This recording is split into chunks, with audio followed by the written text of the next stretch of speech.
We're live a little early. I don't know what next going on tonight. I was volunteered to do an after show. I knew nothing about it until literally about 10 minutes ago, but I figured why not? Let's do an after show. I actually listened to the debates, so it's one of those things it's kind of fresh in my mind that I might be able to like contribute a little bit to or ask some questions. But for those just joining us, there was a debate on Modern Day Debates channel. I didn't put the link in the video description yet. Sorry.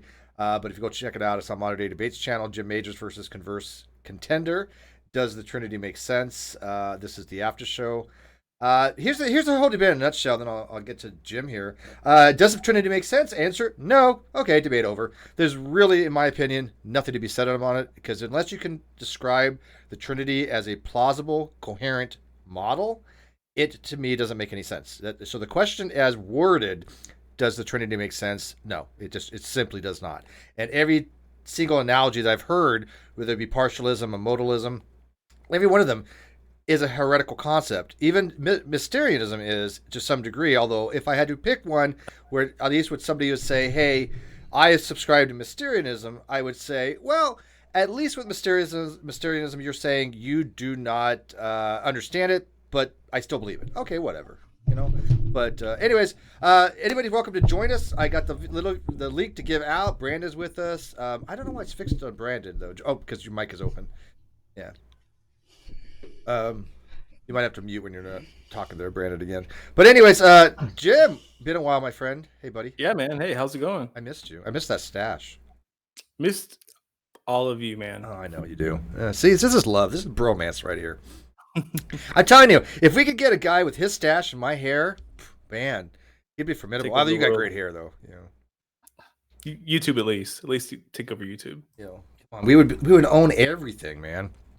But so you tell me first, why did you have this debate, and how do you think it went, and then I'll give you my kind of view on it. This is the second Trinity debate that I've had in a couple of weeks. The first one was done as a favor, and this one was as a follow up to it. I guess this guy Converse saw the debate that I did, the first Trinity debate, and he was just like, according to James, he was just like gnawing at the bit for a debate, and is like, James was like, he really wants to debate you, and I was like, man, like, I'm an atheist, like, I really don't want to debate the Trinity, like, it's stupid, first of all, and like, secondly, like, I just don't want to do it. And he was like, man, he really wants to do it. I was like, is there any other topic that he wants to do? James was like, no, and I was like, fuck, all right. It's a pretty dull topic to me. I'm not going to front. You know how I feel about a lot of this stuff, right? When it comes to like the Trinity and when it comes to like Josephus and Tacitus and whether Jesus was a mythological creature or not, or figure or whatever, I don't care about any of that stuff. And you guys dive into that headlong. Good for you. If I need any expert on it, I'm going to come to you and ask you questions on it. So that's fine. But this particular debate didn't really talk about the Trinity that much, and I didn't see where it was going, and so I didn't see the value of it. The only thing that came out of it was two things. One, there was a part that you really nailed it. This was the quintessential moment that I was like, okay, discussion's over. You had asked him if there was any version of God, big G God, that was out there that was, you didn't say it, but you were implying what's called great maker properties, something that is the ultimate being, right? And you asked him what other religions there were, and you said there only exists in Christianity. And then you modified that to be Judaism, which, again, Judeo-Christian, so I knew what you were saying. And he said, oh, no, there's other places. And then he mentioned something like Psalms 22 or something. And you're like, wait, what? Because I stopped too, and you said, well, yeah, but what belief system is that from? And he's like, Christianity. And then, though, you let him off the hook. But did you agree that at that moment there was he didn't? I let him off the hook. You did. He knew. But he knew that, because he said, well, accept Christianity. And then he modified it and said, and Judaism. And I was like, thank you. Yeah, you were very polite about it. I got to admit, that was the most brilliant, simple, polite takedown I've ever heard. Yeah, thank you. Okay, thank you. But yeah, the whole discussion to me was just, whatever. I was busy in the live chat. But the other thing came out of it was Nephilimfree poked his head out. I saw that. You saw that, yeah. So let me tell the people what happens there, because I put the Nephilimfree invite out there. I have invited Nephilimfree. Nephilimfree, for many, many years, has wanted to debate me. It'll never happen. I would rather debate a second grader on the differences between quantum mechanics, Copenhagen interpretation, or multi-world hypothesis. I mean, there's just nothing I would ever debate Nephilimfree on when it comes to these topics. It's just, I mean, I might one day say, oh, you know what? I'll debate Nephilim if he wants to debate 0.99 repeating doesn't equal to 1 or something. Fine. That's math. But anything relating to evolution or science, it's just nothing I have an interest to ever debate him on. However, I'll discuss it with him till the cows come home. But I won't debate him on it, and the reason is this. Nephilimfree bloviates. Nephilimfree doesn't know the topics. He's not worth my time to spend several weeks preparing for a debate, because when I debate, I spend a long time doing it, and it would do no good because the moderator, in my experiences in every one of his debates, never holds his feet to the fire. They never, ever, ever say, Nephi, this is not proper, or this is not a proper citation, or this is not an argument. They never do anything to hold his feet to fire. I do, right? So I invited him many times to come on here. He's been in here before, and every time he's ran away with his tail between his legs because he knows I don't let him get away with BS. That's why. And so he wants the structured debate because he can bloviate and ramble and gallop and do everything the younger creationist does, which that is not allowed in here. And we have people from all different areas of expertise that can hold his feet to the fire. That is why he's afraid to come in here. And he has to turn that around going, oh, look, Steve's afraid to debate me. Who the hell's afraid of Nephi? Nobody. And yet he clearly thinks that even to this day that I'm literally afraid to debate him. It is the most ridiculous thing in the world that he doesn't grasp this concept of how inept he is. But if he wants to challenge me, by all means, here I am. Come on in. Do I look like I'm afraid? Do I look? I gave him the link on Skype, so there's certainly nothing to be afraid of. I'll even give him 20 minutes one-on-one with me if he wants. But he won't do it. I don't know. He might. He's done it before, but I think it's been a while. Well, I mean, I don't know if you knew this or not. That you shouldn't be surprised. You know, somebody who runs from a debate to you are friends with somebody who copies their arguments from Wikipedia. Oh, that was cold, by the way. I think that was a little low blow, by the way, to you. I know you do academic studies. I mean, I firsthand know that. So. I was like, I have no problem screen sharing and showing you my notes, buddy. Like, yeah. And by the way, I have nothing against Wikipedia for quick access. I really don't. I mean, it's just Wikipedia. If it's cited properly, it's a quick source to go. Okay, well, here's this. And if people says, well, I don't really think that's right because Wikipedia is not perfect. Then that's fine, right? But it should not be the end all be all. And right. And if you're not clicking hyperlinks, then there's problems. Yeah, when I do use Wikipedia for stuff, I'm always going down to the bottom for the citations. Always. Mm-hmm. I always go to the primary sources. If you're using Wikipedia for a debate and you don't go to the primary sources, then you're not doing it right. Yes, because they're taking the entire text and condensing it into a sentence or two and putting a letter behind it. Exactly. So you got to be real careful on that. So nothing wrong with Wikipedia, but you got to understand what you're using it for. It's just basically a very surmised rendition of the primary sources. And you're not going to become an expert on any topic reading Wikipedia. It's not going to happen, especially certain topics like when science, very confusing. Even I will know about a certain topic and I'll read Wikipedia and go, yeah, I wouldn't have written it that way. If I didn't know what the hell they were talking about, no possible way I would have understood this. So, and I've asked people in their fields when it comes to Wikipedia, have you seen this with Wikipedia? It's not really well written, and they're like, yeah, and it's made mistakes. It's again basic concepts. It's not to make you an expert on any particular topic. You would agree? Yeah, I agree with that. Awesome. So let's see if Dave and Brandon, how you guys doing tonight, man? No, doing all right. How are you doing? Did you watch the debate? I caught part of it. I didn't know what was going on, so I only caught the tail end. Brandon, did you watch it? Yeah, I didn't know. I didn't know it was going on either. I didn't watch any of it, but okay, that's fair enough. Whatever. I figured it'd be like that for most people. Yeah, no, I just like stalking. He does. But I'll tell you this, Jim, and take this as a sincere compliment. If you were the one debating that topic, I probably wouldn't have watched it. Man, I don't want to debate it. Like I usually get, you know me, I get great joy out of having these discussions and debates. I love debating, but I hate this topic.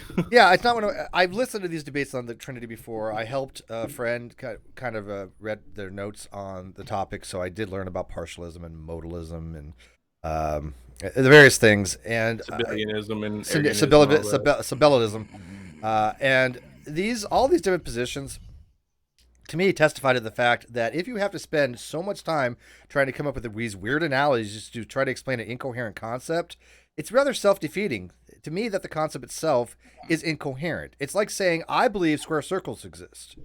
Okay, well, what do you mean by square circle? Well, let me give you an analogy, and then you give some really bizarre analogy that has really no relevancy to what a square circle ontologically would really be. You're not actually answering the question. And that's what I see with Trinity. But you're just going to say it's a bad analogy, Steve. I did say that with them. I really it was Brian Stevens. Brian Stevens had asked something, and no offense to content, what's his name, creator, Converse Contender, because I don't know him, but he's probably, by the way, he seems very, very well read when it comes to the Bible. But his answer to this question was bizarre. It was a non-answer.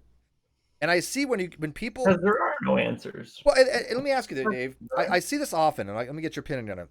And you watch my things for years, and you might have seen this pattern. Whenever I or other people ask the very difficult questions, or sometimes very simple questions, matter of fact, it could be very, very simple questions.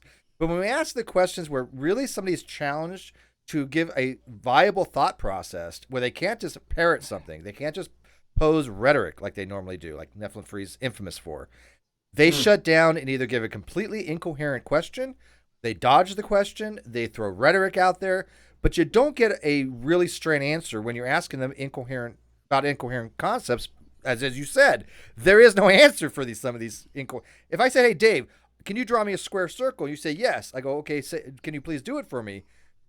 No possible way would you be able to ever do it, right? But you'll sit there and bloviate forever if you sit there and believe that you can. This is what I see happening with young Earth creationists a lot. There's an optical illusion that you can draw that looks like a square at one angle and a circle at another. Okay, but that's not drawing a square circle. That's drawing an optical illusion that makes it appear that way. These are, again... Yeah, that's about as close as you can come to that, though, is the point. Right. Is you give an illusion. You can't actually do the thing. So when people end up asking these sorts of questions, what you get are essentially verbal illusions thrown back at you to give the appearance that they've given an answer, but there really isn't one there to be had. Exactly. Converse wants in. Now, I don't have access to him. I gave it to Jim. I gave it to James. How do we get in touch with Converse? Because he wants in, and he's absolutely more than welcome. Through praise. Let me email him. Okay. Or do you have Praise's email? I probably do somewhere, but it's been a while. Can you get it to him? Yeah. All right. And obviously Converse is listening. So again, I think Converse is really knowledgeable about the Bible, far more than I'll ever be, because I know crap about the Bible. It's something that I ever really want to learn much about. But I don't know what he knows about science and philosophy, right? And I think that when you're talking to people that make these types of statements, especially when you say things like the flood, right? The people in their live chat for James's channel, a lot of them are young Earth creationists. White Minkus is a young Earth creationist, who, by the way, I thought was leaving young Earth creationism after he realized. What's that? That like people lost it. Like whenever he said that the flood was like, I mean, you have people there like, what was it? Yeah, I thought that was kind of odd too. That he said something like the indicators were the flood. I thought that was kind of odd, but I'll ask about that when he comes in. But you know, when you have like White Minkus in there and Island News kind of thing, who just is, no offense, Island, I've always got along with the guy, but God, is his science knowledge bad. He was trying to say like time, space, and mass are one.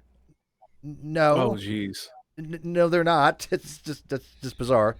But Neffy's here! Yay! All right, Neffy. Link I gave you the link to come in, Neffy, in your Skype. So you go check it out, Neffy. Let me see. Do I have another way to get it to Neffy? Well, he has Skype. He can check his Skype. Neffy. Oh, I got a Neffy. You know what? Hey, Neffy, I got your master list hangout that nobody else is in there any longer. So I'm gonna give it to you yours to GM too. So I just gave it to you on GM on the Neffy Master Hangout, which actually, by the way, I've got to get back somehow. I used to give a master list of G Plus where I would give the link out for these types of Hangouts. We got to think of another way to do it. like get all my mods or anybody who's pre-qualified to come into our hangout, I'm gonna need some kind of database where I can just send one link and they'll all get it. Right? I have something like that on Twitter, but like a nudie pics folder. yeah, exactly. Yeah, exactly. Like a nudie pics folder. You can always just set up another one on Twitter for that specifically. Yeah, but a lot of people don't use Twitter. See, this is the thing. I want one way to do it, and I could either do it by Twitter or Facebook group or by email. Email would be Facebook. Yeah, Facebook would be my last choice. I think email would be the best if people were willing to give an email out. Yeah, you could. We could make a mailing list, and then you could like send out a mass email to that whoever's on that list. Yeah, I think that was probably my best. Let me ask my mods because I got way too many mods, by the way. But I have like 80 people modded. But the reason I do that, especially on the GDC channel, is those people I've already vetted, and they're welcome to come in and hang out anytime, right?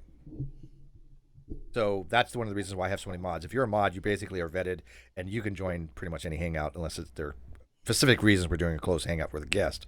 So, yeah, I think we might have to work on that, David. Can we work on a database for that or a Gmail list or something? Yeah. Okay. It shouldn't be too hard to do. Do you have a website set up anywhere? Yeah, I got www.greatdebatecommunity.com. Why don't we just set up sign up here? Or no, we need to be able to. I thought about that. I thought about that, but there's a problem. I have too many Russian fake accounts going onto that thing that I have to keep purging, and I don't want to keep doing that. I tried doing that one time, but all right. So let's turn back real quick to this. I sent him the email, by the way, so he should be arriving any minute. Beta. Nephilimfree has not answered whether he's going to come in yet. So Nephilim, did you get the link? I gave you the link. I gave it to you in Skype. He got it. Oh, he did get the link. Okay, so come on in, Nephi. You want to have a conversation with me? You know I'm always willing to have a conversation with you, Nephi. I enjoy kicking your ass. It really did. I have for years. He challenged you to a debate. He wants you to accept a formal debate. Yeah, well, I explained why there's no possibility of that ever happening. If he wants to actually man up and have a discussion, because he tried before, and every time he's left with his tail between his legs, because he knows I'll hold his feet to the fire, and we have other people that are experts in topics that we will make sure that he does answer the question, or at least attempts to, rather than bloviates and gift gallops. He's allowed to take the gloves off, Nephi. Get in here. Come on, man up. Take the gloves off. Why you gotta have gloves and headgear and all that shit? Maybe you'd be more pads and bubble cushion shoes. Yeah, but it's so funny. What person is Nephi? Come here and kung fu kick his ass. Come on, come kick my ass. Hey, look, if I'm scared of you, then why am I giving you a link to get in here, Nephi? Because I am not, by any stretch of the imagination. You are absolutely one of the most inept people I've ever met, Nephi. Trust me on this. I don't know anybody on YouTube that knows science as poorly as you do. I mean, I'm not kidding. By the way, ask around. The people that have been on this channel for a very long time, has Nephilimfree on multiple occasions not have said that DNA is comprised of amino acid monomers? Okay? I've asked him this question on his own channel. He was asked about DNA being comprised of amino acids. He agrees, and I'm like, what? This is his extent of scientific knowledge.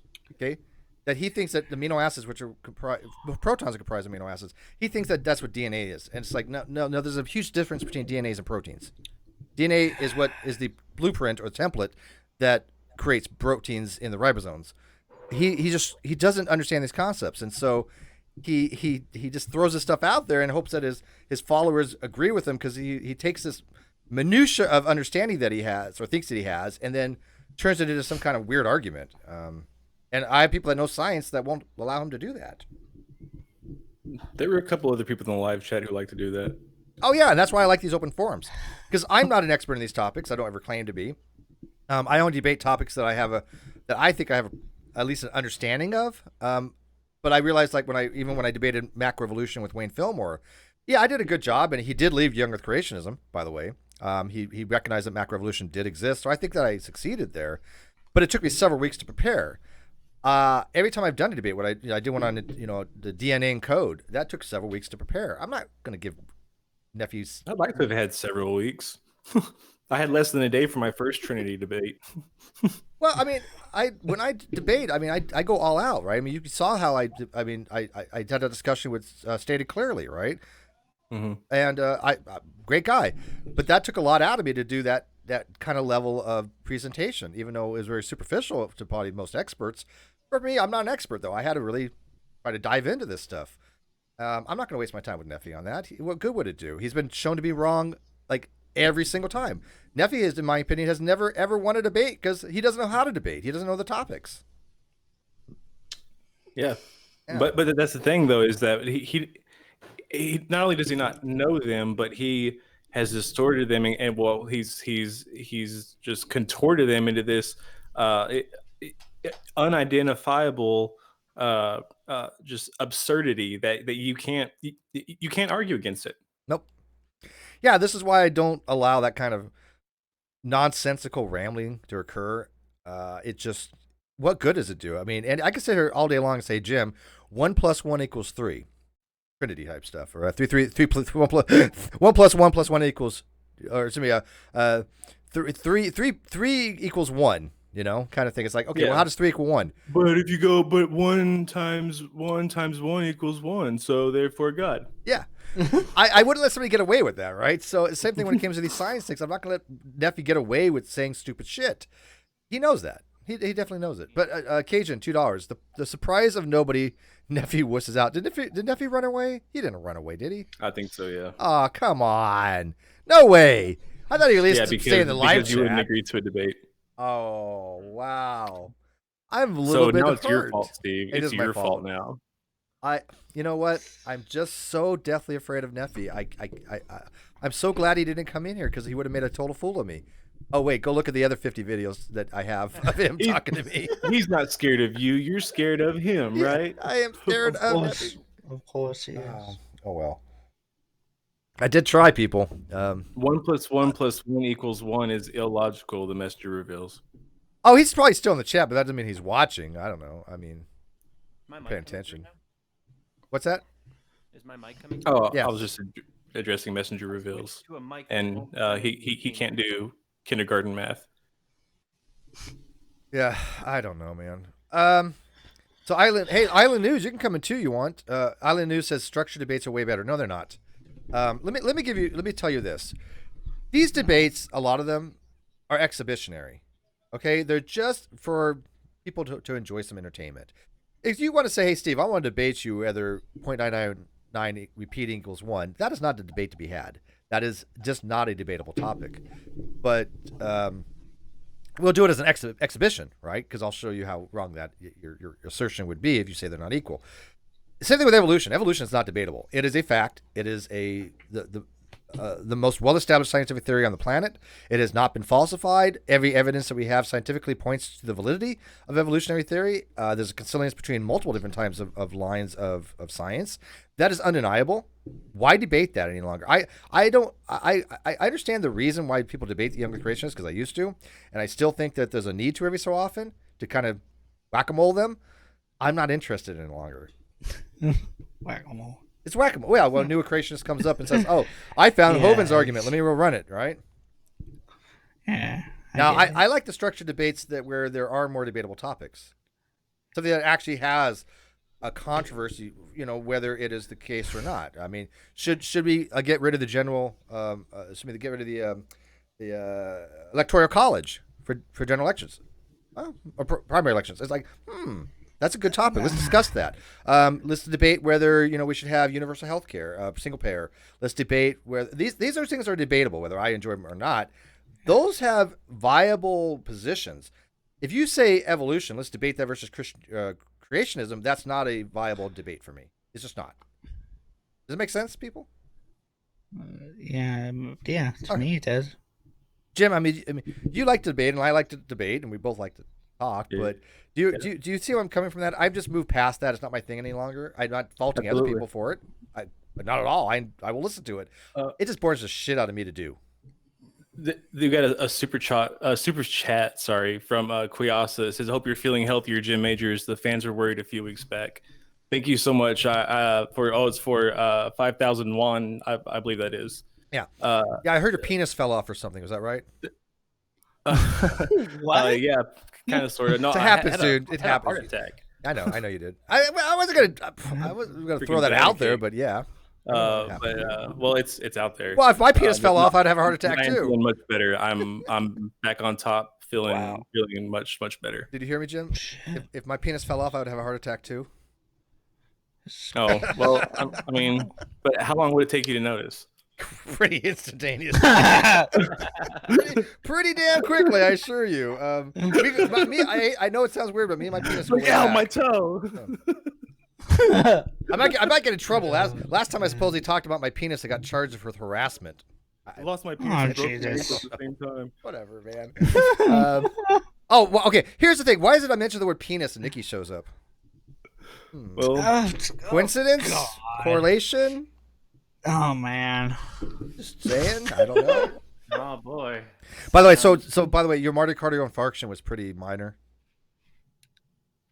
You had an MI and it was pretty minor. I take it though. You got what? You had a myocardial infarction, which is a Small heart attack.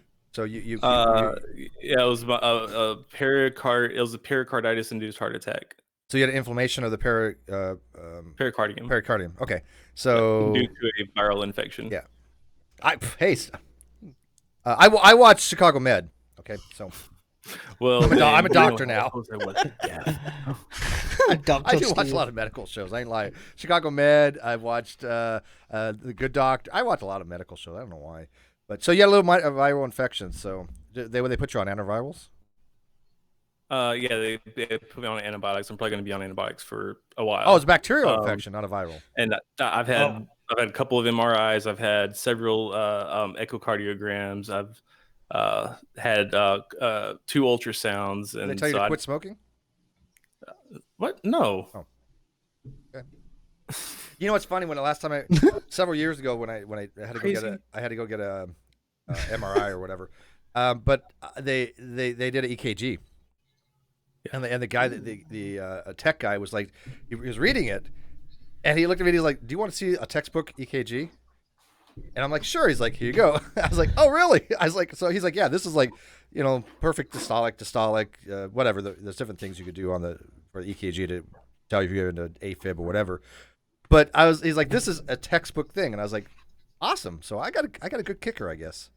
I kept one of my little pads that was on me, like the first one that they put on me when I went in the hospital, like where they yank my shirt open and pull up my undershirt and then which is every woman wants to do, and probably like, Brandon too. As soon as they got finished taking them to me, I pulled my phone out of my pocket and I was like, Nikki Davis says she wants you to demonstrate that. Like, but so when they pulled them off, Oh, God. they ended up putting them back on like a second set. But I kept one and I was like, man, I need some place to put it, but it's so sticky. I don't just want to put it in my pocket. And I had a lighter and I was like, I'll just put it on my lighter and then I'll take it off later.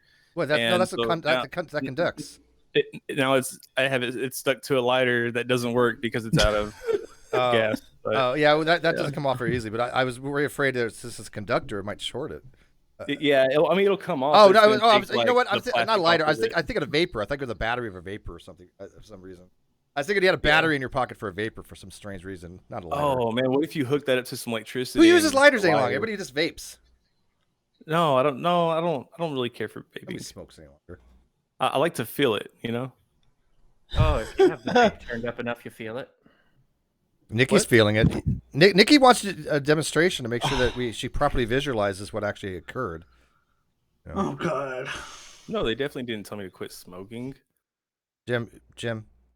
She wants you to recreate the incident. She said pictures or it never happened. To recreate the incident? Yeah. Yeah, she wanted a heart attack right now. Of them ripping your shirt off and sticking leads on it. Okay, here it goes. I don't know. Bam, down. So Neffy's not going to come in here. I guess not. Yeah, no. I mean, it's sad because Bitch-made. you know this. Do? I'm one of the most charitable people around. I would at least listen to what he had to say, even if it was silly. I don't understand why he's so deathly afraid of going into a fair, objective forum like this. I mean, actually I do, but whatever. But still, it's like anybody who sits there and says, "Well, debating is the way to go." Sorry, it's just not. Not on these types of topics. I wanted to be able to explain why creationism is bullshit. I'm not interested in debating it. It is non-debatable topic. It is bullshit. It is demonstrably bullshit. It is one of the most just scientifically incomprehensible things I've ever seen in my life, and it dumbs down people. I take it very seriously. I think it destroys the minds of the youth, and so it's nothing that I'm willing to even consider debating on because it's a non-debatable topic. That's all. And people want to call that hubris. That's fine. I don't care. There you go. Oh, we got a super chat from Reed. I'm sorry, Reed. Did you get a super chat I missed? I got to go through here. Where's Reed's super chat? Did I miss one? Well, here we go. Macabre says for 5 Australian, I saw Nephi's name. Not good. Open video. Not good. I have cat. Will hug cat instead. Cannot facepalm while hugging cat. This is very true. You can't facepalm while hugging your cat. I see nothing wrong with that statement. Reed, here we go. $2. Hail Satan, Jim. No. I'll have to tell you guys a story real quick about Satanism. I will not. I don't think I told you, Jim. Other people in my audience might know, but let me find out what's going on with Converse here. I sent him the link a while ago, and send it to me. Okay, let me see if I can send it to him there. Okay, give me 1 sec, Converse, and then I'll tell you a little story. Oh my goodness. This is why I need a master list or something to easy get these things out. 1 sec. People on Hangouts. I see him! Yay! All right, there you go. Perfect. Awesome. He'll be in a second. Okay, so here's a cute little story for you, Jim. When I was going on vacation, right, I was taking the train. It was a little metro type train, right? And like in the mall? No, a little bit further. Okay. It goes from Paris Station all up to LA, so it's about a 90-minute, 2-hour train thing. But it's pretty inexpensive, all things considered. And I was waiting at the train station, and of course, what happens at every train station or bus stop? You always get that one or two crazy people, right? They exist everywhere. You cannot have a train station or a bus stop without some crazy person. But I was talking to this lady, and she was just really going off on what's called SRA, which is satanic ritual abuse. Mm-hmm. And she was talking about how her family was involved in Levian Satanism and the 80s satanic panic, and how she had to have people remove demons from her and the whole 9 yards, right? Everything you would expect from somebody like that. Talking about like child sacrifices and stuff. Oh yeah. Missing babies and whole 9 yards. And then got turned around to kind of to me a little bit about where what are you going, what do you so what's you up, why are you taking the train kind of thing. And I was like, well, actually I'm going to meet a friend of mine who I'm going to go out with this weekend, who's actually a member of the First Church of Satan. And her eyes were like just Satanic Temple is what it was, Satanic Temple, and her eyes were just like poof. I was like, yeah, actually, I'm kind of going out with a Satanist this weekend, and she's just, it's like she turned white. I was like, oh my god, I was like, I know she's not going to take this very well, but I kind of explained it to her. Oh man, but yeah, that was fucking hilarious, man. Yeah, people have their own preconceptions about Satanism, and they bring them into it into the argument. It's like people who have preconceptions about polytheism, and they go into an argument with polytheists, and they just trip right over the first hurdle and land flat on their face and get up like, oh no, I can do it. And they try to jump over another hurdle, smack on their face again, and they are that kid who finishes the hurdle race, tripping over every hurdle and smashing his face each time, and then getting up and going, I made it, I win. You win. Did it, coach? Yes. Yeah, I see that a lot with certain people. They fall on their face all the time, and they think that they're doing really well, and it's just a weird thing to me. Oh, hey, there we go. All right, Converse. First, turn off the video. Oh, sorry. Hurdle and land flat on their face and get up like, oh no, I can do it. Right, perfect. Yeah. Okay. So, anyways, first, nice to meet you. Because I don't think I don't know who you are. So, welcome. We're just having an after show that I didn't know anything about. I did not plan this, by the way. This was just told to me. And it's late, much later than I usually have a hangout. So don't expect a big crowd. But anyways, so let me ask you, why did you want to have a debate with Jim on this particular topic? First of all. Well, honestly, I didn't. But then, and he didn't either. What's up with that? But here's the thing. Okay, then I listened to Jim's debate with Caleb, And I'll tell you this, man, I actually like Caleb, and I think Caleb's super bright, man. But as his title, Dry Apologist, I believe that he lets people. I think he's actually really smart. Like some of the things he says, you have to have pretty good knowledge to know. Like there are some terms he used that only if you had done studies you would know.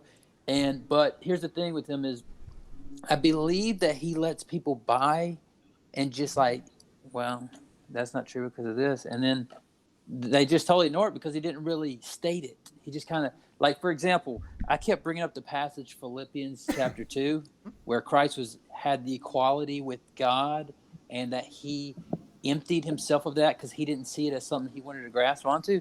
In their debate, I was like, he didn't even mention that verse. But then when I went back and looked, he did he was asked a question. He said, well, in Philippians chapter 2, but, and then he moved on. I was like, you got to quote the verse. You can't. He did that a couple of times with several verses. Yeah, and so I like Caleb, man. And in fact, I think he's actually super bright.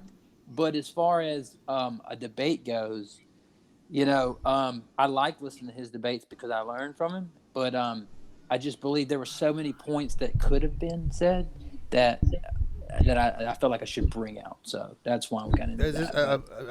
I'm probably drawing a blank. Are you talking about Caleb Stevens? Dry Apologist, Caleb? It was the last Trinity debate that Jim did on Modern Debate. It was with Caleb Cumberland. Okay, yeah, okay. Okay. Okay, so... And I've been off of here for a while. It's on my channel, youtube.com/Jim Majors. Okay. Shameless plug. Well, the thing with you guys had tonight, I mean, a lot of it was mostly just, talking about scripture rather than the coherency of the Trinitarian concept. That's kind of what I wanted to hear if I was going to listen to the discussion. Well, I did bring up somewhat some of that. Well, but okay. I just didn't get any pushback on it, so I didn't pursue it.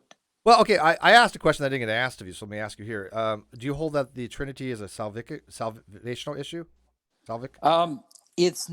I do not believe that it is a salvation issue, but I do believe that if you teach something other than the Trinity, that is that can be considered a heretical view. Yes. Okay, so but I don't think you need to know it in order to be saved. For example, just to say that. All right, that's an interesting point, Jim. Can I touch on that and turn it over to you and get your opinion on it? Because this is how I would moderate a facilitated discussion.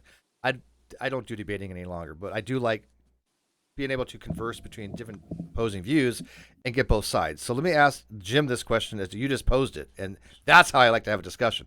So Jim, he just said that that the Trinity, knowing about the Trinity itself, is not salvational. But if you teach something other than the Trinity, which is heretical, I would assume that could lead to damnation. I guess is what you would eventually take that argument to, right? Sure. Okay. So Jim. Right. What would you say to that? That's what I would want to hear your answer to. I would say that there's no scriptural basis for. Okay, so let's for a moment, for this purpose of this argument, concede that the Trinity, the doctrine of the Trinity, is biblical. The doctrine of the Trinity is not said to, or going against the doctrine of the Trinity is not said to be a sin. So I mean, he would have to justify him saying that it was that it would be an abomination or whatever, seen negative in God's eye. All right. So if there was a religion out there that said, hey, the Trinity, Trinity is BS, but you know what? This is what you do for salvation. God loves you. Jesus is Lord, blah, blah, blah, blah, blah. But you know what? That whole Trinity thing is wrong. Converse Contender would argue that person's screwed. What was that? If there was the last part. If there was a religion that said Jesus is God, and that you believe in Jesus, you're saved, and all this typical Christian beliefs in classical theism, but the particular church does not accept Trinity. They say Trinity is just an incoherent concept, which I believe is very incoherent. You would argue that a member of that church is not saved?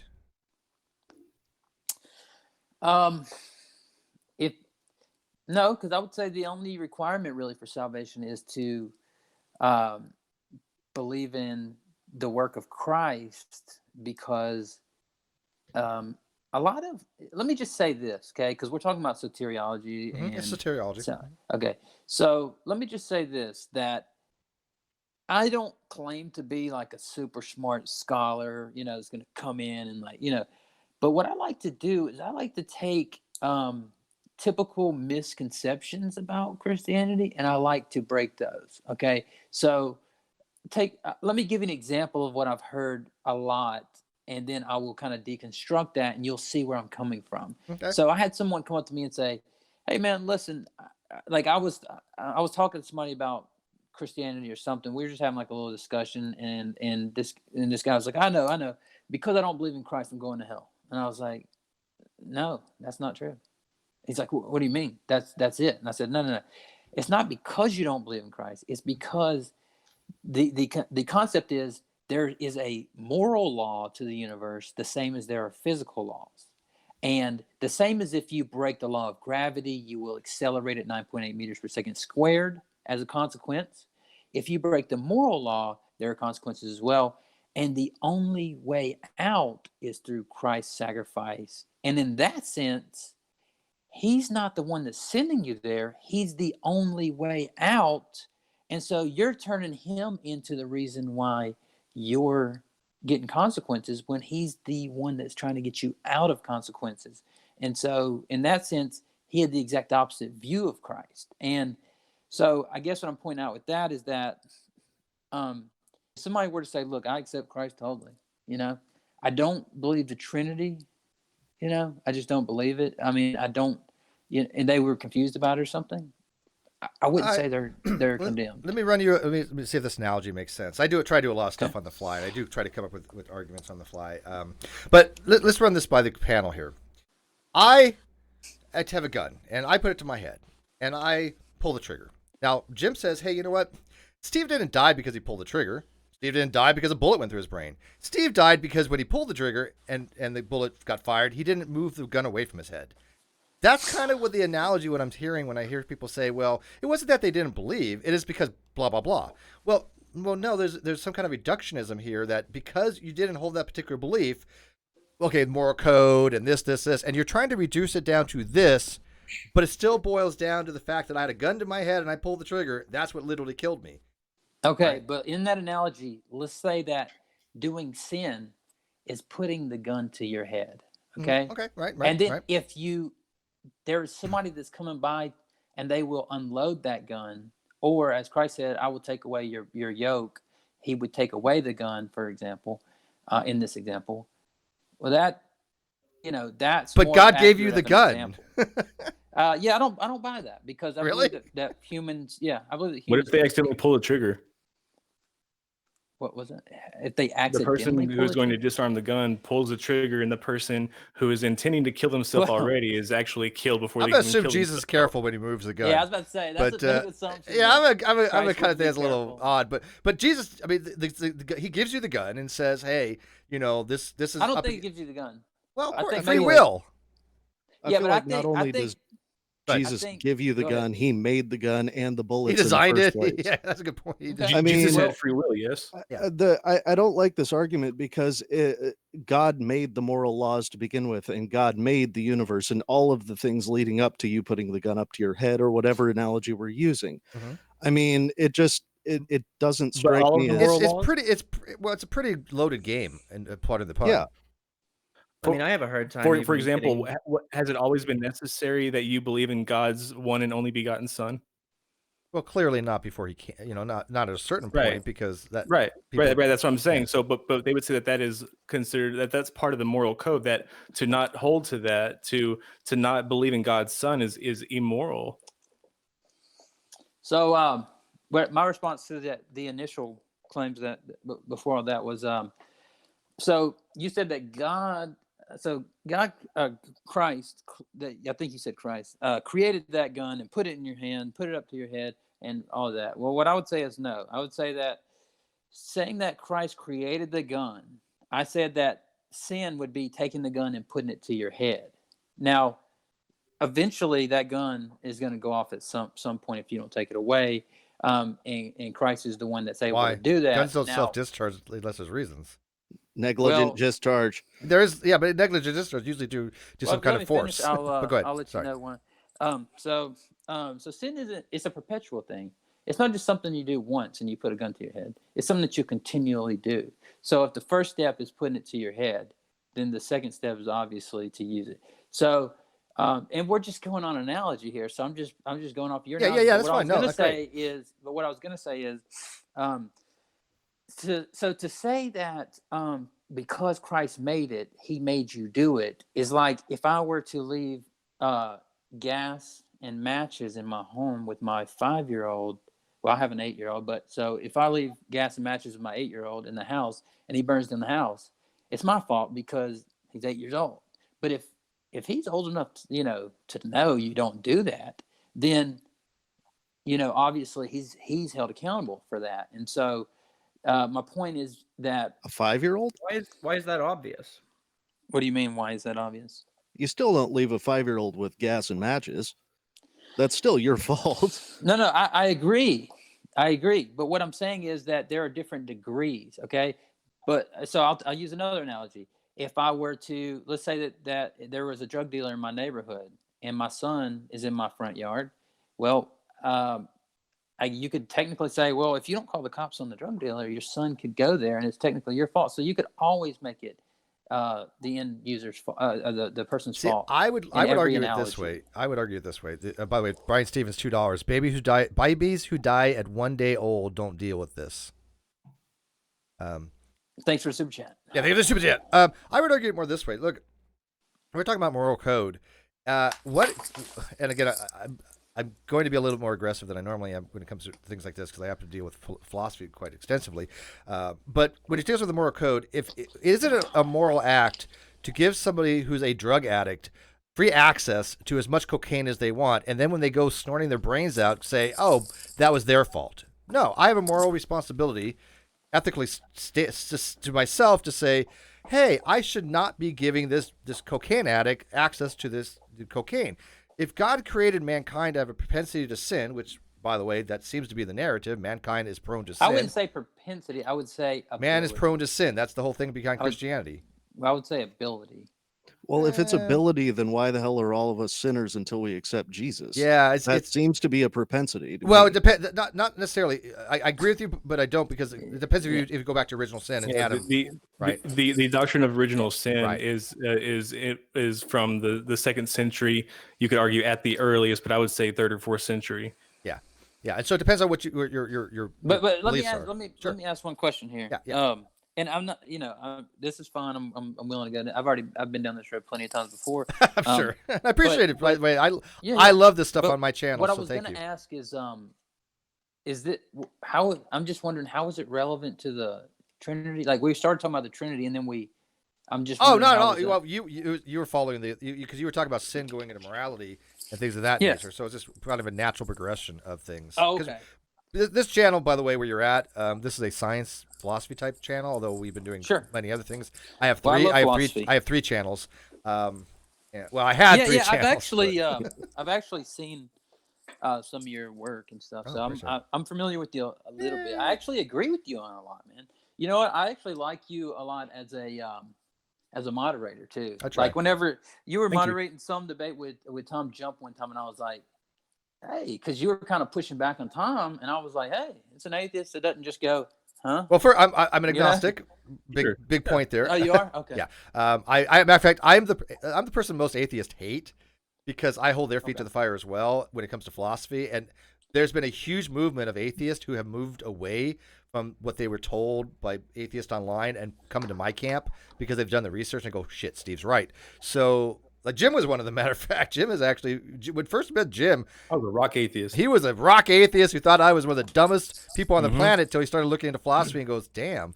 And for a long time, I was a Jesus mythicist. And it wasn't until I got deeper into my studies that I became a Jesus historicist. And by the way, I'll toss on the table. I like Carrier. He's a friend of mine. We have battles galore, but I disagree with him on mysticism as well. So, yeah, have you guys seen the debate that I mentioned in our debate? Robert Price versus Bart Ehrman. Have any of you guys seen that? I didn't watch the particular debate. I just literally subscribed to Bart the other day, although I'm on Facebook. Wait, are we talking about the one where he talks about the 1st century Mark manuscript? No, that's his debate with I know. I'm Daniel. just giving you a hard That's with time. Daniel Wallace. Oh, Yeah, okay. yeah. I was just What, giving you what a was hard the You're time. talking about what was Dan in the Wallace. debate though you're referring to? Well, the one between Robert him Price, and Bart Ehrman. It was it 2012? Robert Price Like is a 12? mythicist. Yeah. And I actually 10 maybe? like Robert Price, man. He's cool, man. And you I, know I, what? I, I love Robert Price. He's so Oh, yeah. nice. So nice. I do like him, and I think John Sheffield, was it? I Yeah, think he John actually Sheffield. did. Yeah, we're good friends. He's a great guy. Sure, I think he actually did a fantastic job versus Robert Price too. But in that debate with Bart Ehrman, Bart, man, was just relentlessly taking it to him on mythicism. Like, people would stand up, like this guy stood up and he goes, "Hey, me and Robert Price and these other scholars, we wrote this 800-page book about how you were wrong, Bart. And did you read it? Because it doesn't seem like you did." He goes, "Yes, I read it. But if I were to respond to you, I would be like making it the fact that mythicism exists significant, and then I'd have to write a 1,600-page book to refute you, and then you would write a 3,200-page book to refute me. Then I have to write." And he's like, kept going. He just made so many good points in that debate. But if you listen to his opening, man, he sounded like he was Bart Ehrman's or Robert Price's. He almost sounded like a Christian in some of that part. Man, he was like, Jesus Christ. He was conceding a lot, which he had to for his position. Exactly. And the mythicists say, like, no, he never existed. Well, Bart was like, the most significant person of the ancient world that we know about today, had the biggest effect on I agree. the As far as world. impactful, I would say that Jesus is number one and Hitler is number two. Yeah, I would see my issue is only with the Bayesian analysis. I don't like the way Carey uses Bayesian. You like Bayesian? Okay, so I like Bayesian is good analysis. The way Carrier uses it, I think it's inappropriate. Is wrong. Yeah, you're right. And here's the thing: Bart actually mentioned that in the debate, and it was a hilarious moment because somebody on the question and answer period, somebody goes, "Bart, what do you think about Richard Carrier's Bayesian? Using the Bayesian theorem to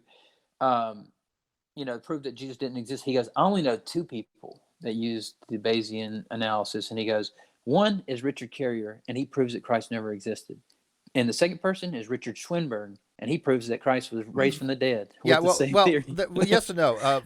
You're right, but Richard Carrier doesn't use Bayesian to prove. Richard Carrier says that there's a 2/3 chance that he didn't exist, right? Because, well, you know what I mean by but Swinburne and other people can use that same analysis in a different context and get a right. And actually, what Carrier does is he gives an overall, basically a meta analysis of all these different results based upon the variance in the data input.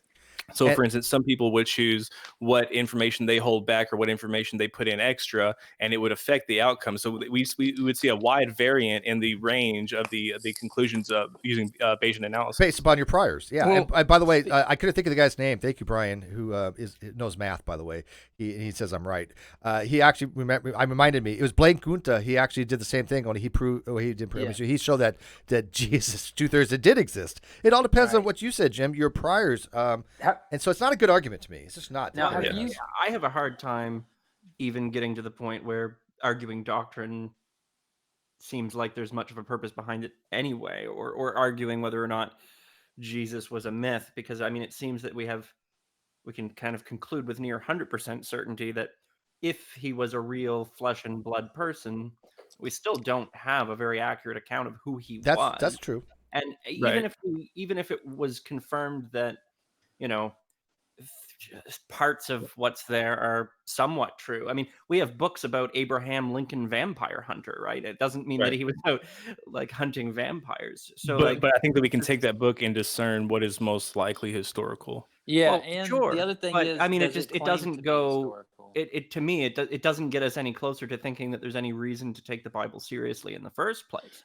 Like before I would want to argue doctrine or whether or not you should believe in a Trinity or not, or any of these sorts of things, I'd first have to have some reason to think that the Bible has any validity outside of just a collection of stories that people wrote at some point in history, right? And I don't see any reason to really think that it's all that divine. Well, let me point out one more thing about Bayes' theorem, and then I'll come back on that. So I've done my first video on my new channel is, and I was on YouTube years ago, but I on my new channel I've only got one video up, and it's a debate review of Aaron Ra versus Trent Doherty. Have you guys seen that? It was a modern day debate. I probably possibly. You guys, if you get a chance, check out my watched it at some video. It's in it. He asked Aaron Ra, and this is only maybe a couple of months ago. He asked him, "Have you ever heard of Richard Swinburne?" And he says, "No." And I'm like, "Well, okay, whatever." And then he goes, "Nothing qualifies as evidence unless it's scientific." And then he goes, "Have you ever heard of Bayes' theorem?" And he goes, "No." And I'm just like, okay. Do you know my history with Aaron? I don't, but I want to say this before Okay. you go into that. I find Aaron Ra and Lars Krauss and maybe Sam Harris three of the most dishonest atheists there are. There are some that I go, I like taking Bart Ehrman's an agnostic, but there are some people I go, hey, those guys are not only good debaters, they're wise. What do you think about Ken Hovind? Ken Hovind, I don't think he's dishonest. Really? But I don't think that he is. I don't think that he's. No, hold on a second. Go ahead. Because in order to jeez. be dishonest, you can't not believe what you're saying. You get what I mean? I'm not saying he's right or that he even makes sense. I'm saying he believes it. I don't think he does. Dishonest. But you're saying You he's don't not think so? willfully. I get you. I'm Yeah. with Steve on this. I don't think he Yeah. believes a word he says, and I think he's selling it because Yeah, he doesn't have to work. Yeah, or he's self-deluded I himself. think he's a bad faith actor. Yeah, he is definitely bad faith. Okay, so on that then, let me ask you guys this question because I want to debate Tom Jump on, and Steve, you'll totally agree with me on this, on the term atheism being a lack of belief. Okay, I totally want to debate Tom Jump on this, but You just want to debate Tom Jump because he's a soft target. you think so? He's a who said non-target. that? Tom Jump is a moron. Who said All right. that? Oh, that's the David. It's too easy. Are you an okay? So you guys aren't like big fans of him then? No, okay. Let me Okay. give you a little backstory so you can kind of catch up to speed. I've known Arn for a very long time. He's been a guest many times. I considered him a friend. I still do, but he doesn't. He has me blocked because I have shown him to be wrong on multiple occasions. His philosophy is shit. He's completely inept in philosophy. Anybody who knows philosophy will tell you Arn is not a person to go to talk about philosophy. He knows evolution, although he's not. There's other things in science that he's not that proficient at. However, he could sell things really well, and he's a nice guy. Arn is not a liar. I know you don't think he's dishonest. He's not. What Arn is just Aaron's inept. a good guy. Yeah, Arn's a really good guy. He's just inept at certain areas, and he will not admit to that. There's been times where I've seen people come in and run philosophical arguments with him where he didn't know what the hell was going on, but he decided to try to argue it anyways when it made him look really, really silly. And he doesn't want to capitulate that he doesn't know what the hell he's talking about. And so he's tried to demean me saying, oh, well, Steve doesn't know what he's talking about. I've shown him to be wrong. And yet everybody who knows philosophy goes, no, you haven't, Arn. You really need to stop doing this. But I don't think he's dishonest when it comes to that. I think he's just inept. Okay. Now, the other people you mentioned, who's the other two you mentioned? It was Aaron Ra. Sam Harris. Like Sam Harris, I don't think he's dishonest either. I think that I like the way Sam Harris does. Well, let me tell you one thing that Sam Harris said on the Colbert report. Colbert report. He said, Colbert said, well, what about Christianity, man? We believe in the virgin birth and stuff. And then he goes, yeah, well, in the Quran, it says that if you believe that, you're going straight to hell. And then he goes, oh, well, I'm talking about the Bible. But the Quran doesn't say that. It says they believe in the virgin birth. It's the exact opposite. Sam Harris does a lot of rhetoric, okay? But when it comes to like objective morality, I happen to agree with his approach, and I happen to agree that if you properly grant, Matt Dillahunt, I agree with him on this too, and he's not a fan of mine, trust me. But I agree that if you ground morality with some kind of commonality, take some axiomatic approach and say we're going to agree that these are your axioms, what's called your grounding principle, you can build an objective moral framework from it. But how is that objective if you're just people are agreeing on it? Because objective means it's outside of. That's not what objective means in philosophy. There's a couple different things. Because that's what a lot of philosophers say it means. A lot of people are wrong. And I believe that's what the Stanford Encyclopedia of Philosophy says. Let me clarify so there's no misconceptions here. The word objective is used multiple different ways, and that's a problem even in the field of philosophy because it's very hard to narrow down what the intent of the author is using the term as. But in general, objective means that you have an epistemic access to the information, which means it could be independently verified and have access to it. If you say, I have a headache, I have no way to access that feeling. Okay, I cannot tell you if you have a headache. I can put some EKGs and blah, blah, blah, but that information, that knowledge that you have of you having a headache is isolated. It's subjective. So if you start a framework with arbitrary axioms, like Pino's axioms in mathematics for the reals, and you say, I want to build a mathematical framework, I'm gonna have the reals, and I'm gonna say these are the axioms, 0 and 1 and building up a commutation and the transitive properties and all these different things you build a mathematical framework from, ZFC and all that. And I say these are the axioms. Those are arbitrary. Those are something we can just arbitrarily pick. I could say I want the axiom of choice or I don't want the axiom of choice. But once you decide those are the axioms, now you have mathematics, which is objective. Just like I use the analogy all the time, and I know my listeners are going to get tired of this, but chess has objective rules. If I say, hey, I've heard Matt Dillahunty say that before. Yeah, and this is one thing I really do agree with Matt on. He makes a really good argument with this. And I say, hey, Converse, let's play a game of chess. And you say, okay, we have automatically established we're going to play chess by the rules. It's somebody like Jim could say, well, what happens if you want to say that rooks can move diagonal? Well, you're no longer playing chess, okay? Right. That's why. So you can build an objective moral framework with the arbitrary, subjective axioms. Go ahead. I'm sorry. Well, No, that's what's funny about bloviating too. Since I've been back, I've seen this guy, Pine Creek, and I don't mean to keep changing the subject, but there's so many new people that and he, I love how he goes. I've only seen a few of his videos, but he always goes, oh, I don't like the bloviate, and then he'll be like, all right, what about this? Would you believe it then? And then it's like, no, I'm not getting to the point yet. Hold on. What about this? And he'll just keep milking. I'm like, you're bloviating right after you said you don't want to, And so anyway, back to the to the point. What do you think then about what William Lane Craig said in his debate with Sam Harris at the end, where he goes, hey, Sam makes a telling admission in his book that if the population disagreed about the great happiness, what makes Edemoia. Then he says, like schizophrenics, he says, then it wouldn't be a moral landscape. Instead, it would be just peaks and valleys of not great making properties. What was the term that he used? Something like happiness. Well, I think human flourishing. Human flourishing. It would just be peaks and valleys of human flourishing, and not an objective framework. And then he admits in his book that, well, there are.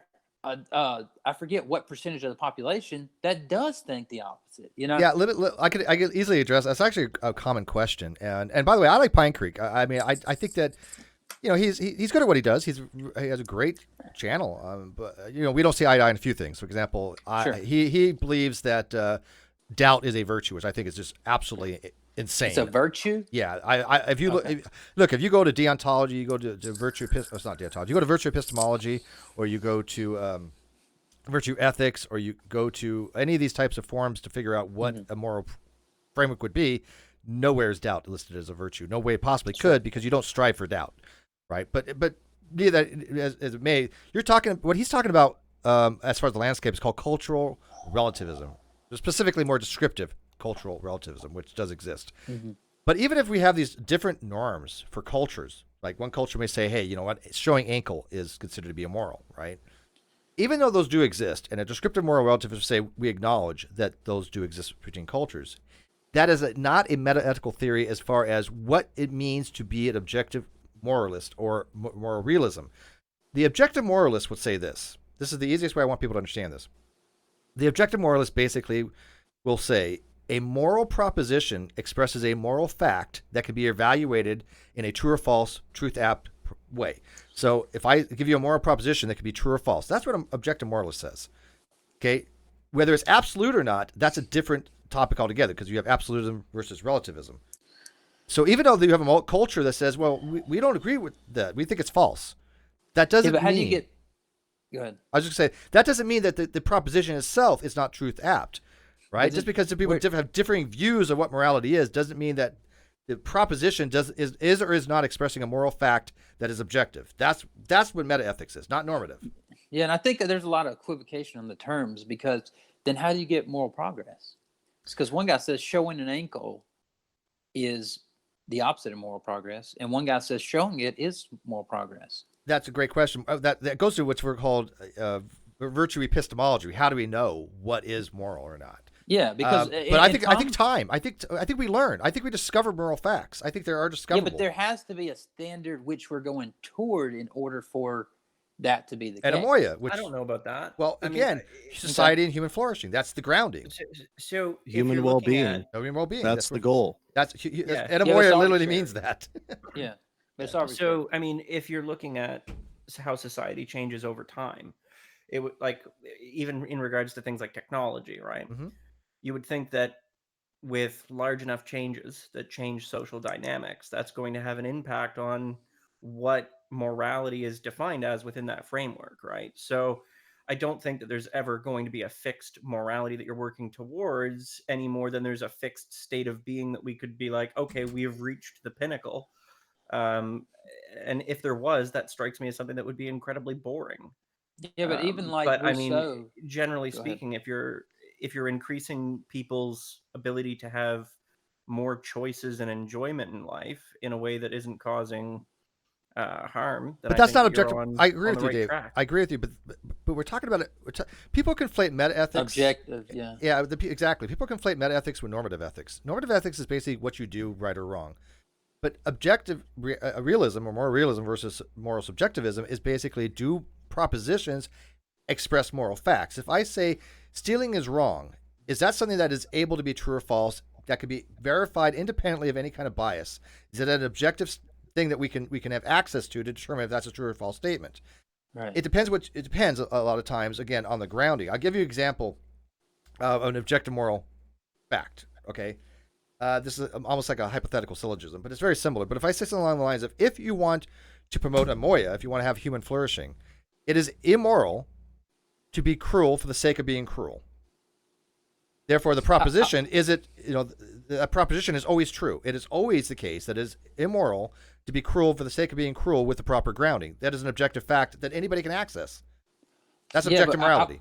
What I would disagree with that is when you say, if you want this, that we would just be equivocating on the term objective, because objective, in the sense that I've heard it from most philosophers, is outside of what humans want. So, for example, let me give you an example. Okay. Say the Nazis would have won the war and brainwashed everybody to believe that killing Jews was the good thing, and everybody believed it. Mm-hmm.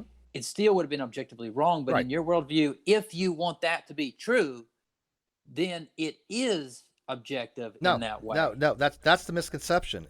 Okay. Explain. The moral, and by the way, I do blame a lot of bad atheists that try to promote moral subjectivism incorrectly for this very argument. But if I give you the example, let's take it out of the moral context. Let's talk about like a fact, okay?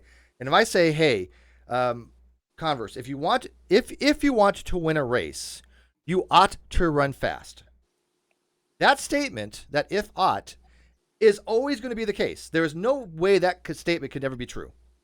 I agree. Now I could access that. I can say, I can independently check for that. I can run a race, and you know what? If I want to win this race, I ought. Doesn't mean you will. Doesn't mean you can't cheat. Doesn't mean you whatever. I agree. If you want to win a race, that's objective. Poison the other contestants and casually stroll across. Exactly. The there you go. That gives it a normative ethics. Is it ethical to poison my contenders to win the race? That's normative. That's not meta-ethics. Yeah, but still, it would be objective according to that same standard. No, wouldn't it? It's like, if Nazis want to rid the world of Jews, then it would be objectively a fact that they should do that. You see, and then when you put the word "should" in there, you're implying, I wouldn't agree with that. If you want to win the war, it is not objectively the case. No. I said if they want to exterminate Jews, that would be what they should do. And see, that's what I'm saying is, you can do if you want this, then you should do that. And no, I don't think you can. I really disagree with you on that. If I want to win a race, I ought to run fast. Is complete. There's no way you can subjectively say that's not the case, and it's always the case. Now, I know. If you want, so we're talking the tortoise and the hare, Steve. Now they can argue if you want to win the war, you ought to kill Jews, but that is not always a true statement. I would disagree with that. I would say that's not the case. I'd say if you want to win the war, that killing Jews is not something you should do. Yeah, well, that's not what I was saying. I said if you want to exterminate Jews, then that would be what you should do, and in that way, it's the same. It's an Okay, it wouldn't be an objective fact. Then all you're saying is it would be an objective fact. Something that you want, you should do it. Yes, and then if they were to win the war and brainwash everybody to believe it, it would be objectively good that. Well, in that, but in that particular case, I would say it would throw it into normative ethics, right? And that's why I say it's the difference between objectivity, because objectivity to us means no matter if anybody believes it or not, it's still the case. That's what objective means to us. Yeah. On our side. It would be an objective fact. If my goal was to kill Jews, then I ought to kill Jews. That would be a fact, right? I mean, that's what I'm saying. That's my goal, right? But then you kick in and go, is it morally ethical to do something like that? Well, of course not. Of course not. Yeah. Now the moral nihilist would argue that all moral now you're changing the if. Right. You're changing the if, right? Sure. It's subjective now. But what and we may not agree on this tonight, but here I hate to be like switching topics and stuff, but I did want to mention something. Now that we had brought up the Nazis, it's always Nazi. Why is it Nazis come up every time I try? Because they're like, because you said the internet. You said Hitler was the second most influential or whatever. Jim started it. Good. Oh yeah, Jim. Yeah. Great job, Jim. Lead us down this rabbit trail. The hell, man of the year, right? Leave it to Jim. Jim talking about Hitler. What did I do? I just introduced you two wackos. Go ahead. But here's what I would say is, this is one of. I told you in the beginning, what I like to do is take the false, like the things. I'm not claiming to be like a super smart guy where, hey, I'll come in and like debunk everybody, or like. But what I like to do is take things and do what the people in AA do, and they have this thing called, all right, play it out. Oh, you believe that? All right, well, let's walk it through and see if it's true. Well, like take for example Christopher Hitchens and other people. A lot of atheists do this all the time. But take his debate with William Lane Craig, which I think that was one of his worst debates, honestly. If you go back and watch it, he was not a philosopher of that kind. No, he was poetic, man. He was more like he was a people philosopher. God is a dictator. He's like he was really good. I think Christopher Hitchens was really good, but he was. I think he was really effective. Yeah, but he was a masterful orator. Yeah, very much. But William Lane Craig is a master debater. Right. And here's the thing. He always said in his debates. I don't remember if he said that one, but I know he did in his debate with Dinesh D'Souza and other people that he would say things like Hitler was a Christian, and many people say this, and then his proof would be stuff like they had Godman dunks on their belt buckles, and so it was God with us and all this, and he was friends with the Catholic Church, and this and that. Well, he wrote about God in Mein Kampf. I mean, he was okay, but here's how I defeat that super easily. I just go oh, okay. I go, oh, okay. Well, so Hitler worshipped the Jew. That was his God. It was a Jew. Oh, okay. Christ is a Jew. Yeah. No, their comeback to that is that the Jews killed Jesus. Yeah, I mean, but Hitler Jesus. Excuse me, Jesus was the first Christian or something. I'm not really seeing the argument there. I mean, let's play it through. I really, so hang on he hates Jews, but he worships. Yeah, they also glossed over a ton of stuff in Nazi ideology. Just to be clear, whose position is this? Christopher Hitchens used it. I get that from atheists all the time. Yeah, but and here's the thing. Superiority and all that. Then he viewed Jesus as some super Jew. Then maybe that's okay. Yeah. A lot of people have pointed out that he did that to friend the Catholic Church to gain more power. Maybe. Yeah. No. I will go so far. Hang on. I will go so far. Just a political move. I think that Hitler probably wanted to get in good gracious with him. Whether he actually believed, who the hell knows, right? That we just could guess. And he's reading a verse and he's like, turn the other cheek, let cast the first stone, do unto others like you want to have done to yourself. Let's just kill them all, man. Yeah, kill them all. He's done with it. Yeah. Okay. Well, by the way, I'm Jewish. Just I'm Jewish, people, so don't think that I'm. Yeah. Or did they believe that Jesus was God? Them sweeping through the desert, slaughtering men, women, and children, and decided they had it coming. I have no idea. People justify things in weird ways. But again, that comes back to why should we take the book seriously in the first place? Well, I also want to add that the Pericope Adulterae was a later edition. But PA, the PA. You're talking about the woman caught in adultery. Yeah. Yeah, well, obviously, John, your friend John, he disputes that, and so does some other scholars. But I wouldn't dispute it. He tried that in the debate. Just for argument. Please, I'd encourage you to watch me if you like his arguments. I think you. Well, I actually checked out his channel, and I didn't. He only had the debate with Bart Ehrman, the debate with Robert Price, and the debate with Richard Carrier. That's the only. Well, I guess you just have to come to my channel. Why haven't had, yeah. Hey, how come Bart hasn't been on this channel yet? I talked to him on Facebook, but I haven't asked him on yet. One of these days. On you, I man? actually Come like on. Bart Ehrman. One of these days.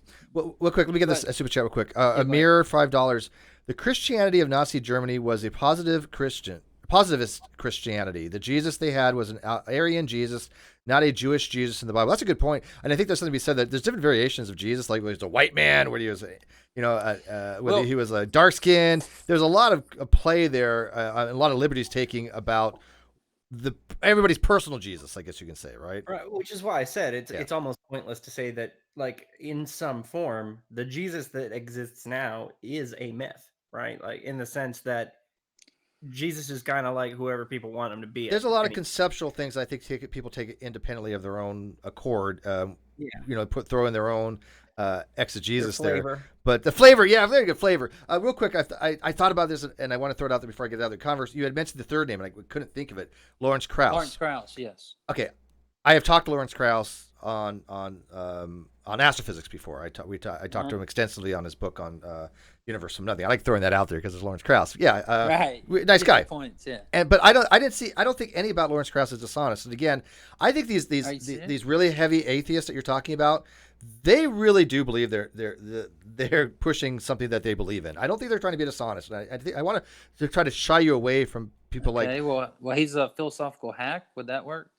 I don't think they Just should be watch talking his about debates philosophy. with William Lane Craig, and then you go, was he being Well, genuine William there, Lane Craig. or Hang on, was William Lane he Craig is just that being a hack? Hang on, you know. William Lane Craig.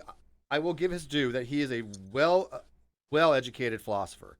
He, I think, is intellectually dishonest because I think he goes out of his way to win the debate by rhetoric, which you're allowed to do, by the way, in actual formal debates. You can use rhetoric, and your goal is to persuade the audience. I get that. Oh, and Lawrence Krauss didn't do that with his whole. I'm a scientist, but I want to talk about the whores in the Old Testament. Yeah. No, I think they make some bad arguments. I'm going to agree with you on that. Oh, yeah. But when you throw around the word dishonest, I think there's a little more simplicity there. I think William Craig knows he's trying to argue specifically to the people that already believe. He's not trying to convince the non-believer to believe. And I think that people like Lawrence Krauss or Dawkins or Hitchens or any of those guys, what they were trying to do is they were trying to actually get the believer not to believe. They were trying to do persuasive arguments to the other side. And I think William Craig doesn't do that. I think he tries to do arguments for his own side. Yeah, he tries to make sure that the people who are in stay in. Yeah. That's just my view. Well, here's the thing is Christians are on the defensive in every debate anyway. Well, they have a high bar. No, it's not that. It's that atheists, they don't go, well, I don't really believe in God, so why don't you convince me? A lot of times I agree. Brother, let me say this. We're on the same page there. Well, that's why I pointed out the atheists that I did. But let me let me ask you all guys one thing, okay? I want to ask you guys, what do you think about William Lane Craig as a scholar? Because, man, you don't know how many times I hear from atheists, and I've talked to a lot. He's a hack, man. The guy. I think he's his arguments are sound. Or his arguments are logical. I think he knows philosophy extremely well. The guy's got 2 PhDs. No, he's brilliant. I think I love it when I hear he abuses his position and he abuses his degrees. I can't disagree with that. Yeah. But I love hearing people. I think that. Well, hang on, Dave. Hang on. Everybody's over talking. I'm sorry. One sec. Converse, go ahead. I love hearing people say that don't even, they don't even have a college degree, and they're like, "Man, the guy's an idiot, man." No, he's brilliant. Just like, okay. No, but see how Jim argued. He may be well educated and really does know these arguments exceptionally well. I would be intimidated as shit to go against William Lane Craig, right? But again, I think he uses his position, his degrees, his knowledge to try to keep the believer believing. Yeah, but here's the thing: he is willing to take on anybody, and he goes against the top because he knows what he's doing. He will not debate me. Because you're gonna have to convince him of that, Jim. You're gonna have to be like, I'm like a guy you want. I have to convince him of that, but you said he'd debate anybody. I want to debate Matt Dillahunty, Willie. Do you know who I want to see William Lane Craig debate? Ozzy. Would that not be brilliant? I'm not that familiar with Ozzy. I know I've seen him on your channel, I think, but yeah, Ozzy's smart as a whip. That'd be a good debate. But no, I'm gonna go with you on this, Converse. I mean, I would never say William Lane Craig is a hack or doesn't know what he's talking about. I think he knows these arguments extremely well.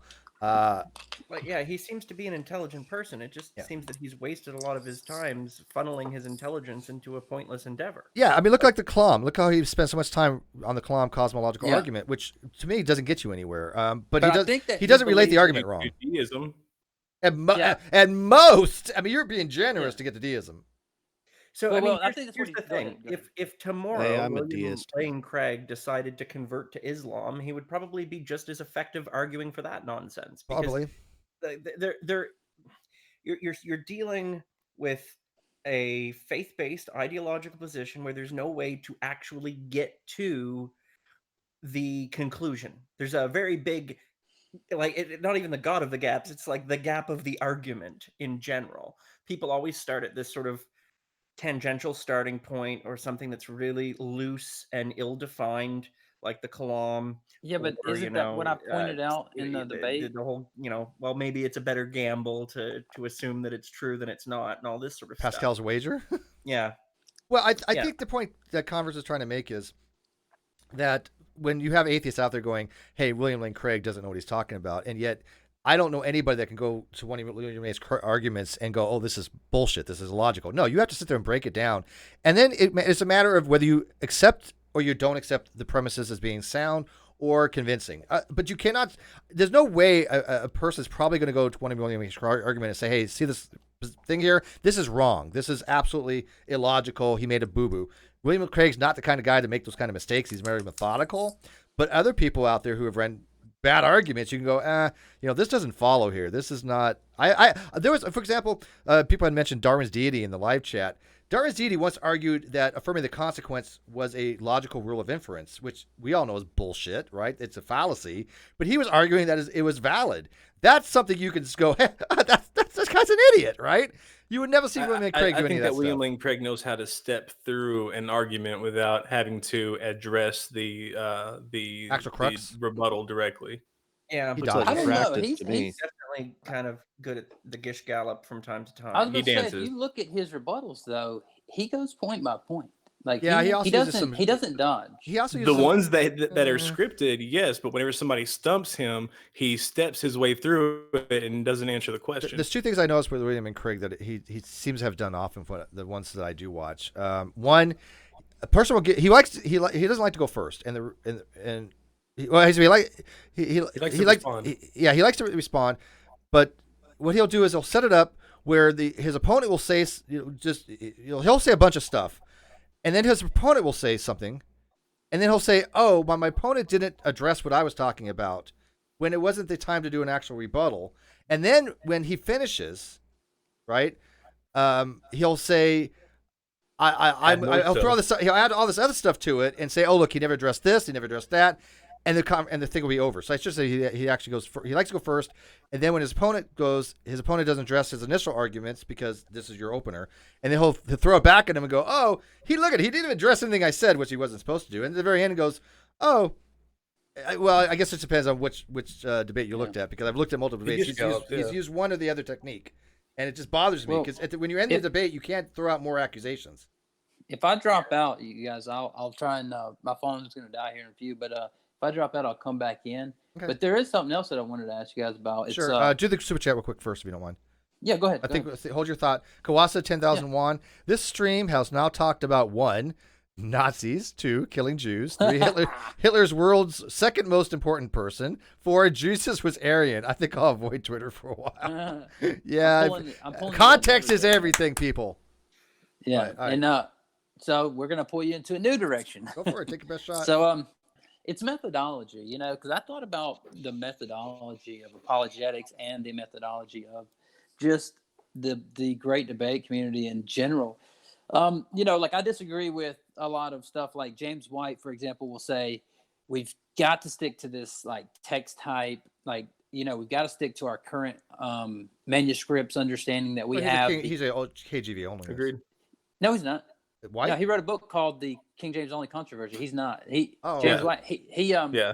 But what I'm saying is, but he does hold to a strict traditional reception of the text, regardless of the additional text that we have coming in. I think that Converse probably agrees with me that the best way to do would be to have an adaptive text that changes as we receive new textual information. Yes. Okay. And taking in account the church fathers, but like he actually like goes with Bart Ehrman and all the New Testament.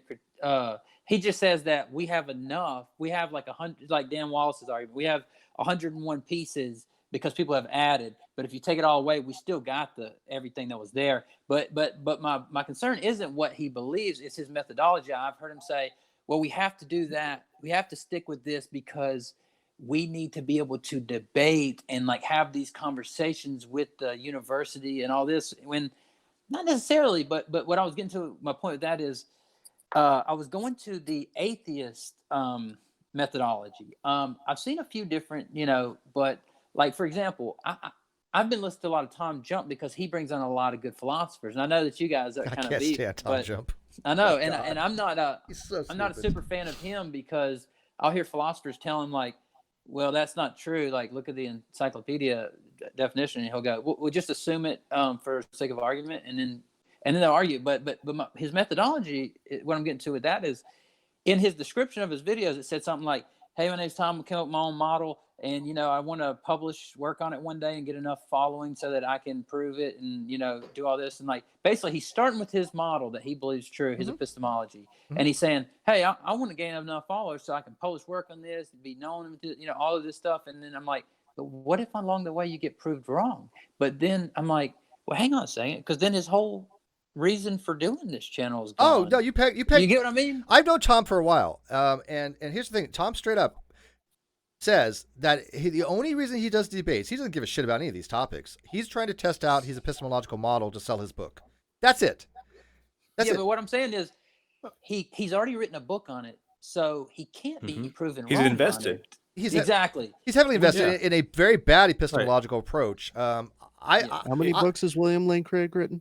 It's like if Kent Hovind were to one day say that the Earth was billions of years old, or if William Lane Craig was to say that the Kalam cosmological argument isn't a good argument.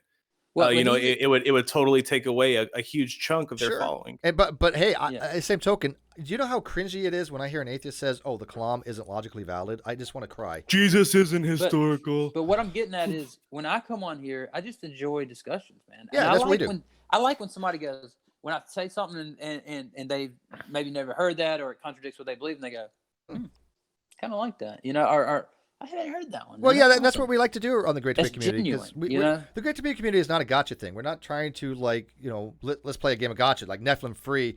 If he was to come in, but because we invited him, it would just be a cluster because he's inept. He's not willing to learn anything. Nephilimfree. Who likes Does anybody like Nephilimfree? I like it, man. I do. Have you talked to Nephilimfree? You know what? I talked to him years ago. We actually did a video on the Sons of God. We did a 5-hour chat, and I've only talked to him a couple times. And I know we like Jesus is Lord too, don't you? Who? Jesus is Lord. I'm not really familiar with that person. Oh, you love him. But when I had a channel years ago, like 5 years ago, I remember me and Nephilimfree. I just met him on like Google Plus when it was a thing, and we did like a 5.5-hour video on the Sons of God, where we had people come in to try and like throw us off our game on it and everything, and we like answer questions, all that. So I kind of liked him, in that sense. He seems like a a really cool guy and everything. But I'm sure we disagree on a ton of stuff. Neffy is one of the dumbest people on the planet. I know he didn't like evolution and things. You know what's funny? I don't know if people remember this. Since we're reminiscing about old days, but back in the day, Neffy had a video that he put out basically as if he was hypothesizing if he was debating Dr. Hugh Ross. Do you know who Dr. Hugh Ross is? He's a physicist. Yeah. He's an old Earth creationist that debated Kent Hovind back in the day, and he made this video as if he was debating Hugh Ross. Now, Hugh Ross is actually a personal friend of mine. I've met him. I think he's a great guy. I really respect him, although I don't agree with him. But I really have the utmost respect for Hugh. He believes what he believes, right? And for people that believe what they believe, to a certain degree, that are honest intent, Neffy's not one of those people. I have respect for it. But I told Hugh about this, and I gave him the video. he was dying laughing because this is Nephi's argument about why the Big Bang is false, and this is what he said if he was debating Hugh Ross. This is how he would show Hugh Ross to be wrong about the Big Bang. Here you go. This is Nephi's argument. Go ask him. Ready for this? Quote: "Black holes don't explode. Big Bang debunked." That fucking guy. I about 10 Go years watch that ago, I video. used to That's get his into it argument. with him. Steve, Yes. you said something earlier. How you said atheists say that the Kalam is not logically sound. No, I said it's not logically valid. Or not logically valid, right? So here's the issue I have with the Kalam. It's not that it's not logically valid. It's that it's logically valid within a specific context, and people try to use it for something. No, that it's always logically valid. To do. No, incorrect. Kalam is modus ponens. It is always logically valid. It's always But it seems has nothing to do with context. To do what people. So you were using a chess analogy earlier, right? Mm-hmm. So like the rules of chess are objectively true within chess, right? But if I were to tell you, hey, you're on your way to an appointment tomorrow, make sure when you're driving, that you follow the rules of chess in traffic. I mean, dude, come on, dude. We're assuming classical logic here. I mean, when we look, when we say logic in general, we say we're assuming that we're talking about an understanding of classical logic unless otherwise noted. If I'm talking to you about paraconsistent logic or something like that, I'll let you know. In which case, if I'm talking about paraconsistent logic, I don't think there's people who try to use. You can't say it's not always logically valid. If we're assuming classical logic, you agree that Kalam is always logically valid, right? It has to be. Within itself, yes, but not outside of its scope, right? What does that mean? If somebody's trying to use the Kalam and their conclusion is somehow, okay, the Bible is true. That's not has nothing to do with the validity. You know what? It has nothing to do with the validity of the argument. If something is valid, let me explain. I think you have a misconception what it means to be logically valid, David. When you say something logically valid, it means it can be shown in a form of a rule of inference, like modus tollens or modus ponens. So if I say P implies Q, P therefore Q. It doesn't matter what I stick in for P or Q. That rule of inference always holds to be true. So so if I say if the moon is made of green cheese, then mooses can fly. The moon is made of green cheese, therefore mooses can fly. That is logically valid every time. There's no way that cannot be logically valid. Yeah, I agree. So the Kalam is saying everything that begins to exist has a cause. The universe began to exist, therefore has a cause. Is modus ponens. P implies Q, P therefore Q. There's no possible way that is not logically valid. I have no issue. I have no issue with that as a structure being logically valid. What I'm saying is I think when you hear certain atheists saying, "Oh, it's not valid," right? I don't think that they're talking about the structural logic. I get that. That's why I try to correct them, but it still means that they don't know how. But here's the thing, Dave. How could they go against William Lane Craig if they don't know the difference between valid and sound? And by the way, even if the Kalam is sound, I don't care whether it's sound or not. To be honest with you, it could be sound. The problem I have with it, if I accept it as valid and sound, right? It's not convincing. There's actually three things in any really good argument: validity, soundness, and convincing. Yes. The Kalam is not convincing for me for any real measure to get me to anywhere else. That's what I was getting to. That's what I was going to say. Is I think when people are saying this, often they're sort of colloquially saying, when they're saying, "Oh, it's not rational or it's not valid or whatever," it's because it's just not convincing. Yeah. They don't feel that argument gets sufficiently from A to B, right? To where they say, "Okay, well, didn't believe it, now I do." So it's not. So that's what they're trying to say. I don't think that they're. But you do agree. You do agree that it's logic, like truly logically. But it's convincing to the point where the conclusion has to follow from the premises if the premises are true. Yeah. Yeah. Okay. Yeah. But yeah, it's to me a toss away argument. But anyway, sorry about that, Converse. We got sidetracked.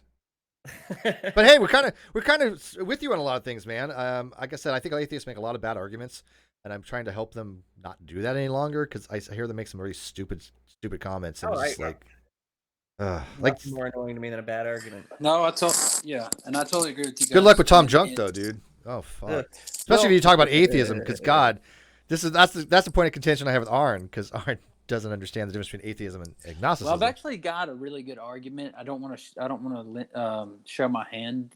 Tom doesn't. Tom doesn't watch this shit. Don't consider it showing your hand, considering it testing it out. Ooh, good point. Well, yeah, but here's the thing, man.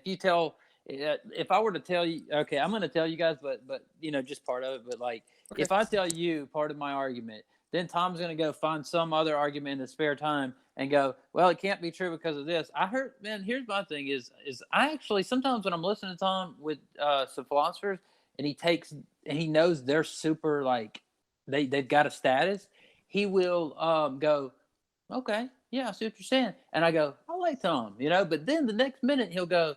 He'll be talking to somebody he doesn't consider very bright, and he'll go, no, I can probably look that up and disprove it in 5 minutes. Watch this.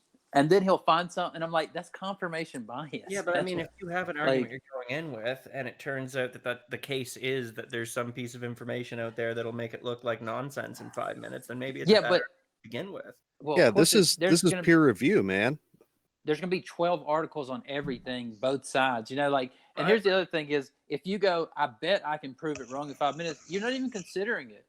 Just, you know what I mean? Just that's why I like things that you've already won. This is why I like, if I would debate something, I want to debate topics for the most part. I haven't always done it like this. There's some topics are some room for discourse, but I like to debate topics where there is only one side, where it is like mathematics. If you want to debate me whether 1 + 1 = 2 or 3, that's going to be something that's trivial, right? Well, actually, it's more complicated than it sounds, but something along those lines where there's an objective measure to be had where we can go, hey, this has to be the case. I can cite 50 million things. You're never going to find one resource that says 1 + 1 = 3, right? In normal math, right? For the reals. Biology. So even in biology, right? I mean, there's certain things you just undebatable in biology, like evolution. No, in biology, 1 + 1 = 3. Giggity. That's 4. Or more. But that's my point with Tom Jump. Tom Jump is trying to run this epistemological nonsense, and when you start getting into the crux of things and ask him really difficult questions, he dodges the shit out of them every single time, and I don't understand why. If he thinks he's going to have, wrong. You're wrong. You don't understand. Pull your head out. By the way, the I don't give a shit defense. Dulos, you had a question to ask, by the way, didn't you? Dulos? Oh yeah. Well, my question was primarily to Converse, particularly on the Trinitarian topic. But if you want to continue on, particularly with this Tom Jump issue, and all right, we'll finish the TJ thing. Do you want to run your little position real quick, or do you want to just save it? Ken, T Jump is not going to watch this, so you're pretty well safe. I'm really interested in his position, to be honest. I want to know what the topic is. Converse, what's a topic that you and T Jump are going to be debating on?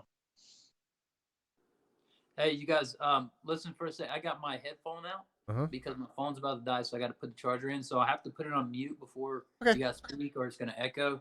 But so what I want to debate T-Jump on is the term atheism and why it doesn't apply the way that why it's not a lack of belief in God.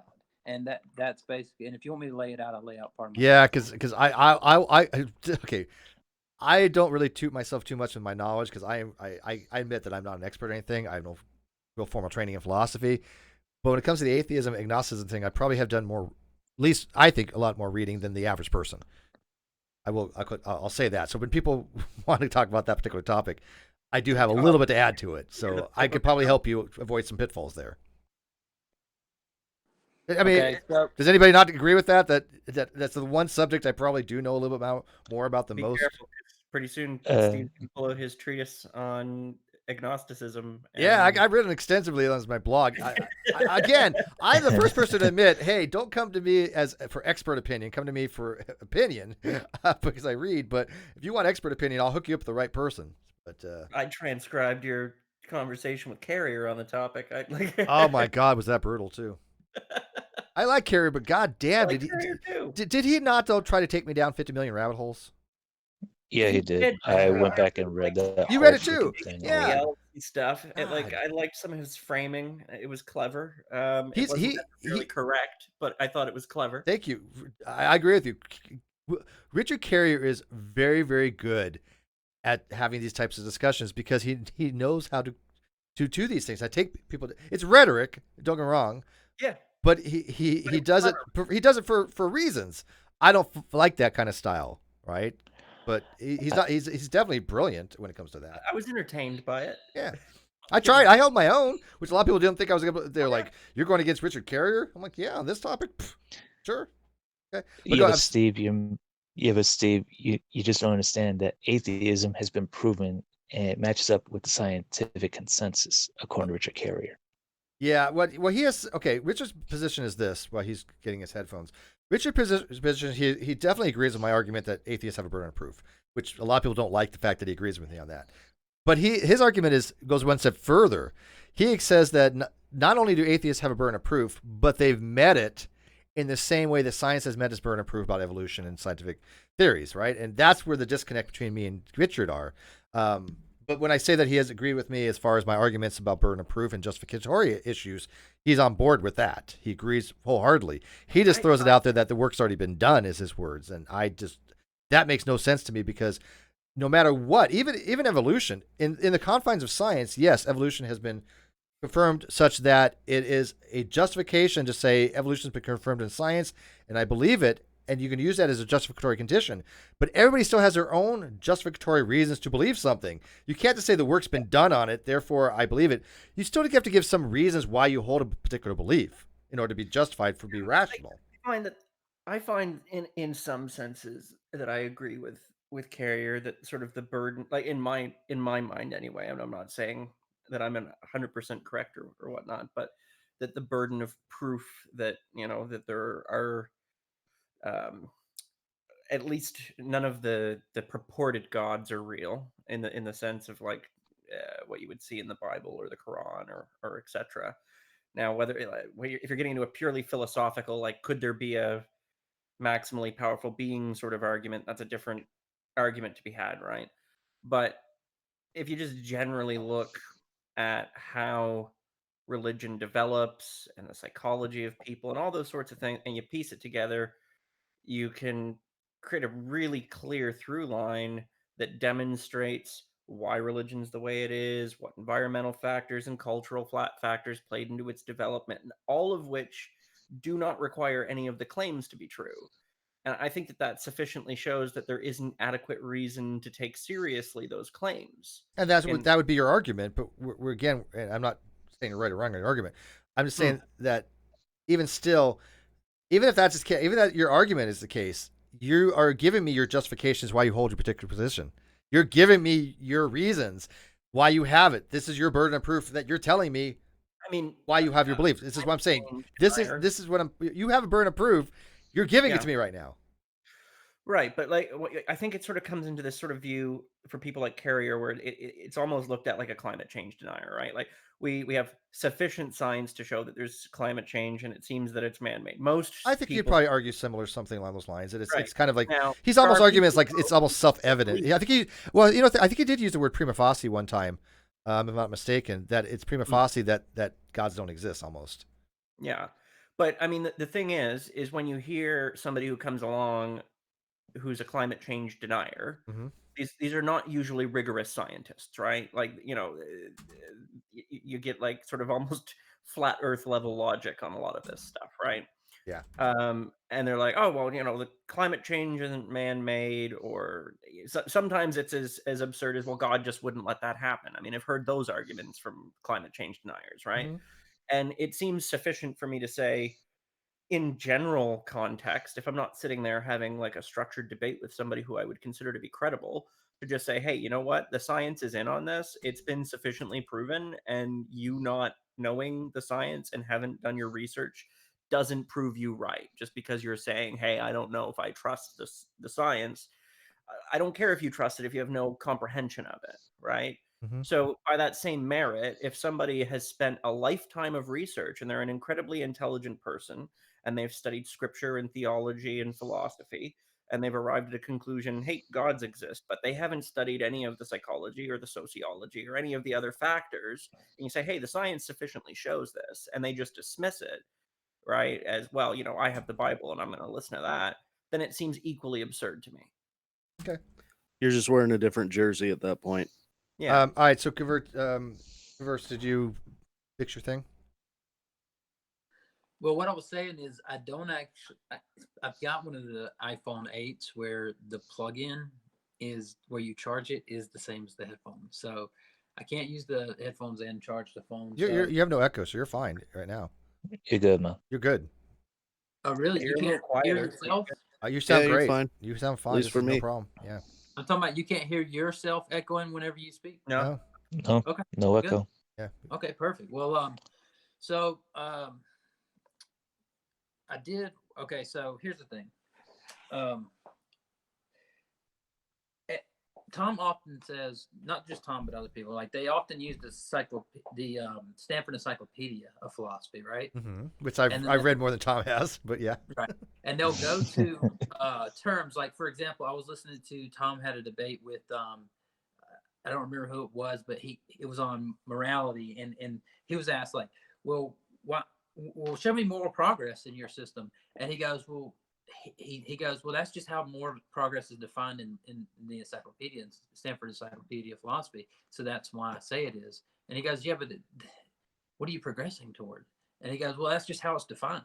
So, so I'm like, okay, well, let's go to the Stanford Encyclopedia of Philosophy for Atheism. And it says that atheism is defined in terms of theism. Mm-hmm. So that's true. It's like if this is a bottle, then the not bottle would be it would be defined in terms of this bottle. It would be a bottle, which would be no bottle here. And it says atheism is typically defined in terms of theism. Theism in turn is best understood as the position that something is either true or false. It is often defined as the belief that God exists, but here belief means, and this is another thing that something believed. Matt Dillahunty and a lot of other people get this wrong. I know they do. When they try to go down the belief psychological point. Well, it says right here, belief here means something believed. It refers to propositional content of belief, not to an attitude or psychological state of belief. Correct. And that's a mistake that a lot of atheists make. Then it goes on and it says, this is why it makes sense to say that theism is true or false and to argue for and against theism. If, however, atheism is defined in terms of theism, then theism is the proposition that God exists and not the psychological condition of believing that there is a God. Then it follows that atheism is not the absence of a physical condition of believing that God exists.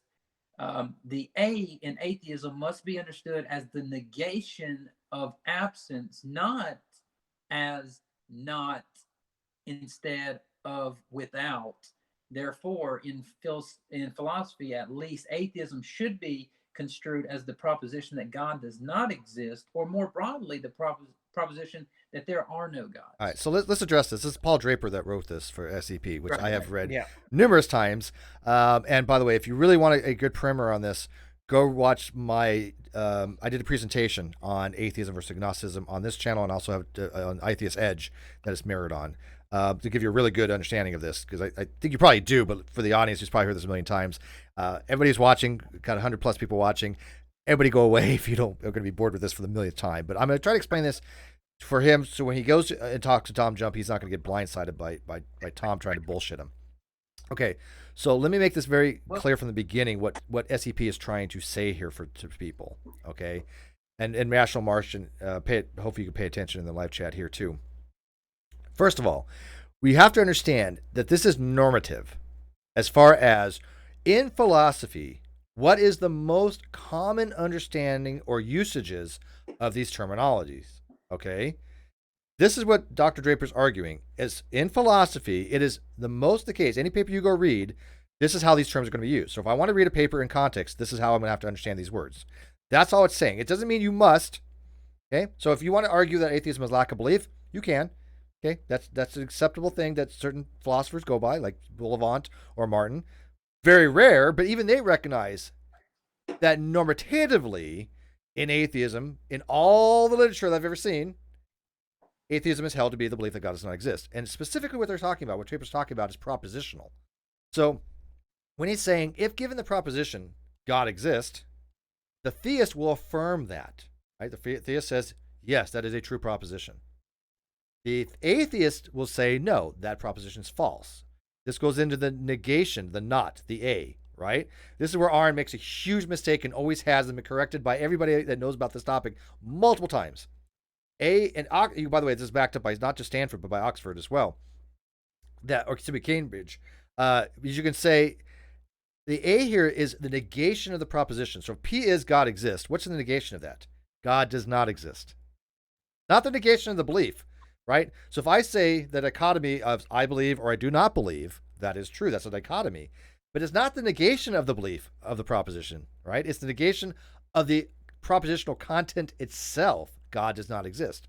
So if I hold the position, I believe God exists, that'd be theism. I believe God does not exist, atheism. Or in this case, what goes on further, if you read further about agnosticism, is the position I don't have a belief either way. I hold to the position that I do not believe that God exists, and I hold the position God does or does not exist. I don't have a belief either way. That's the agnostic position. Now, it further goes on real quick, just to clarify for some of the audience here. It's a very difficult read after this point, but SEP tries to describe 3 versions of the word agnosticism.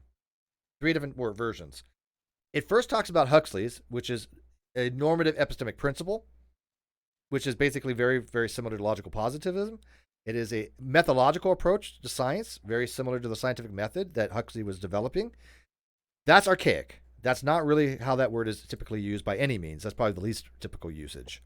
The other usage is the position of an agnostic, which is somebody who believes neither the proposition is true or belief is false, or God's existence is false.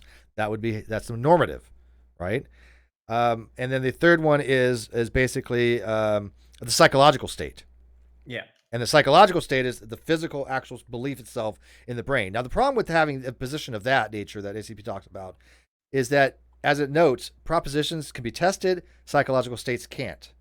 So if you want to argue that atheism is a psychological condition, you cannot therefore rationally argue that atheism is true or false. It wouldn't make any sense. That's what SEP is kind of telling people. Yeah. Would you agree on that, Converse? Yes. Here's what I also wanted to point out. On this quote, he says that atheism is defined in terms of theism. Wait, hang on. But hang on. Don't. This is where Cheese Up's going to jump on you. Hold on. This is a generally statement. This is not. Don't make it as absolute. Yeah, but just looking at the term itself, it is the word theism with an A in front of it. So it would be the same thing as if I were to say phone and a phone. No, no. If I were to make a term, the negation. No. Okay, the Greek. Okay, this is called the Alpha Greek privative. And the Alpha Greek privative is basically saying that letter A has multiple different things it can mean. It can mean without or it can mean not. The A in front of theism is not saying without theism or without God, although that's where it essentially came from with atheos for the original. Well, that's what he says in this article. But he says that the A in atheism must be understood as the negation or the absence of not. Which is saying that God does not exist. Oh yeah. You're saying instead of without. Instead of without, right? It is. It's not without God. It's not God. It's basically belief that God does not exist, because the theist is saying this. The negation of that, which is the negation of the proposition God exists, is God does not exist. So atheism is the negation, the not P, right? So you have P or not P, which is dichotomy, right? LEM, the bivalence principle, I guess you could say too. Either P is true or P is not true. So you have P and you have not P. Theism versus atheism. It's called actually contradictories, meaning that if theism is true, atheism must be false. They both cannot be true, and they both cannot be false. Those are called contradictories. I would say, Steve, that while there's plenty of atheists who hold to the, without God or lack of belief sort of definition, the minority, mainly because of a lack of understanding of philosophy, that the reason that particular formulation of definition came about wasn't because of a lack of understanding of philosophy on the part of the people who sort of pushed it forward, but more of an intentional political change in definition, specifically because it held a functional utility to avoid certain arguments. Yes, it's political reasons. Flew on it for political reasons. Yeah. But here's the other thing. Thank you, Anthony Flew. Yeah. Well, hey, look, I've read Flu's paper multiple times, and it's so funny when people bring up Flu to bring up their arguments, and yet I can tell they didn't read the paper. Flu actually says atheism is the belief that God does not exist. He full out admits this is how it's typically thought in philosophy. His argument is to try to change that, and he gives the argument of the presumption of innocence, which has been obliterated many times over. You really want to read a good paper on it, go read Burgess Jackson. I think it's called reevaluating the position of innocence, or the presumption of innocence, or presumption of atheism. He just obliterates his argument. But Flu is arguing, hey, I want to change this. I want to make atheism more understood to be just merely a lack of belief. He got shat on by it, by the way. This was not really well received because it presents a whole bunch of philosophical issues, right? So it's never been the case where atheism has really been understood as just this lack of belief. That narrative is BS. Yeah, but Steve, every philosopher and every scholar there disagrees with you. Converse. That's one of Tom's arguments. That's what Tom's. I always hear him say that. Sure, and then when I ask, name one. Ask him to cite his sources. Name one. Yeah. I know a lot of philosophers. I have yet to tell me anyone has told me that I'm wrong on this. Not one. They've all. We've had Paul Draper was on Alex Malpass's channel not too long ago, and they. Yeah, but Steve, do you know T-jump tier philosophers? No, that's true. Yeah, that's a good point. Now, but here's the other thing. So. He starts off all of his debates with, I'm an atheist, and by that I mean that I believe there's no evidence for God, or something to that effect. So I'm going to just start off all of my debates from now on with, I'm an atheist, and by that I mean there's no evidence for atheism. Now you can try to convince me. Oh, well, you know what? It's funny you mention that. I have an argument that's out there, and I'll give you the blog on if I give a chance. But there is a way to mirror this lack of belief nonsense. Okay, and what is it? Very simple. If it's basically the argument that that you're holding the atheist to be special pleading, and the way it would work is this: if you're going to argue that atheism is merely a lack of belief in God, okay, you can argue that, but you are committing special pleading if you don't allow a theist to argue that theism is a lack of belief that there's not a God. Right. Okay. So that's my whole point. Is I just take what he says. I'm an atheist, and by that I mean that I believe there's no evidence for God. And you can tell me if you think there's evidence, and I'll tell you why I disagree. And I'll just change that around. I'm an atheist, and by that I mean, and I'll just say the same thing. Yeah, and that's fine. And that's the argument that I have that in a blog. People have ran that arguments in Facebook groups, and most of the time, in fact, that's the reason I got kicked out of Atheist Republic. By the way, not to bring up old things for some people in here, but. I got kicked out of the Facebook group for running that argument, and one of the mods lost his shit because he didn't understand the argument. But that is a well-formulated argument that a theist can argue that theism is merely the lack of belief that God does not exist, and so you can't. Yeah, I think we agree on that. And here, you brought up something though that made me kind of want to touch on, where you said you got kicked out of some atheist group. Atheist Republic on Facebook. Yeah. Yeah. So. You guys said that you hadn't seen the Arn Raw Trent Doherty debate on Modern Day Debate. That debate, man. If you want, I just did a debate review on it on my channel. Mm-hmm. You guys check it out if you want. But I will. In it, Arn says, he goes, well, one of the worst things about Christianity is that you have to believe it. It's the necessity of believing it, or consequences. And then Trent Doherty goes. And when he finally gets to respond after being interrupted 1,000 times, he goes, well, aren't you in charge of some atheist group? And he goes, yeah. And he goes, well, what happens to people who become Christians that are in that group? And he goes, well, we only had that happen once, and the guy left. And he goes, oh, so he said, can I be part of your group? And he goes, no. He said, why not? He said, because it's an atheist group. You got to be an atheist. He's like, oh, so I have to hold certain beliefs in order, or the consequences will be I get kicked out. And he's like, well, don't tell me what I would do, because you don't know. Arn doesn't understand beliefs very well. He doesn't. He first of all, he hates that word, I think. But yeah, he hates food. Yeah, he pistos. He has an argument with was Eric. Remember when Eric? What's his name? Yeah, Eric Hernandez. Yeah, he asked him a question during the debate that Arn had. Was that the debate you're talking about? It was with Faith. No. That was different. Inspiring Philosophy. Oh, it was with IP. Okay.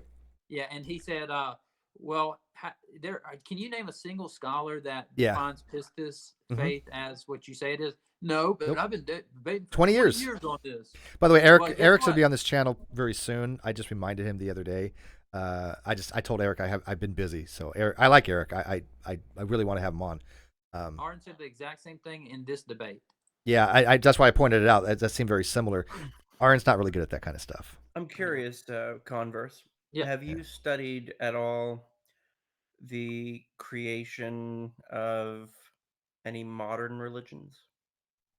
The creation of modern religions? Yeah, the formation of more modern. Yeah, I know that a little bit. I've studied more of like philosophy and like language and things like that. I know that some modern religions kind of evolved from a proto religion in the same way that language kind of does. Mm-hmm. And so I have studied a little bit about it, but I wouldn't say that I was. So I mean, I assume you don't, believe in Scientology or Mormonism or Jehovah's Witnesses, or no, these sorts of, these are relatively new in the grand scheme of things, right? Real quick, let me throw this out there real quick, especially to Converse. Make sure that you don't let Tom Jump run this bullshit too. Agnosticism, when it comes to the ontological understanding of the question of God's existence, has not a goddamn thing to do with knowledge. Okay, don't let him try to change that. Agnosticism is not about freaking knowledge.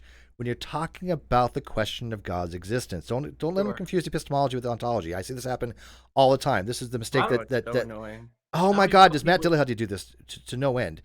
When somebody says, "Well," Matt does it intentionally. Oh, of course he does. I'm convinced he does. Stupidity. Yeah, no, I think I agree with you. But when somebody says, "Well, agnosticism is about knowledge," you're done with the conversation if they don't want it. If there's somebody who's never read anything about this topic, I can pretty much tell you. Well, I don't even know if he would agree to debate with me, but even if he does, I already know that. And okay, I figured you did, because agnosticism is a second order belief position in this regard. It's not a knowledge position. Right. Okay. Yeah. So go ahead. Converse. Go ahead with that. What you were on that path. Oh yeah. No, I was asking, like, have you studied sort of the formation of these more modern religions at all? You said sort of you a little bit. You said that it comes with a language and sort of a baseline structure. Yeah, I know how they evolve from proto religions, the same way language evolves from proto languages. So, I mean, do you understand that the evidence points to that same process occurring with the more ancient religions essentially as well? I do, but here's what I would say. I would say because there are counterfeits doesn't mean there's not real money. And secondly, I would point out, because I know that doesn't convince you. Secondly, what I would point out is if God is going to reach humans, let's say, he's going to have to do it in an anthropomorphic way. And if it's through the evolution, like take, for example, my argument, I've used it in multiple debates. I used it in the debate earlier that, sure, there are similarities in all religions, and maybe that, Judaism evolved from another religion and multiple religions and shared memories, and Christianity came out of that. But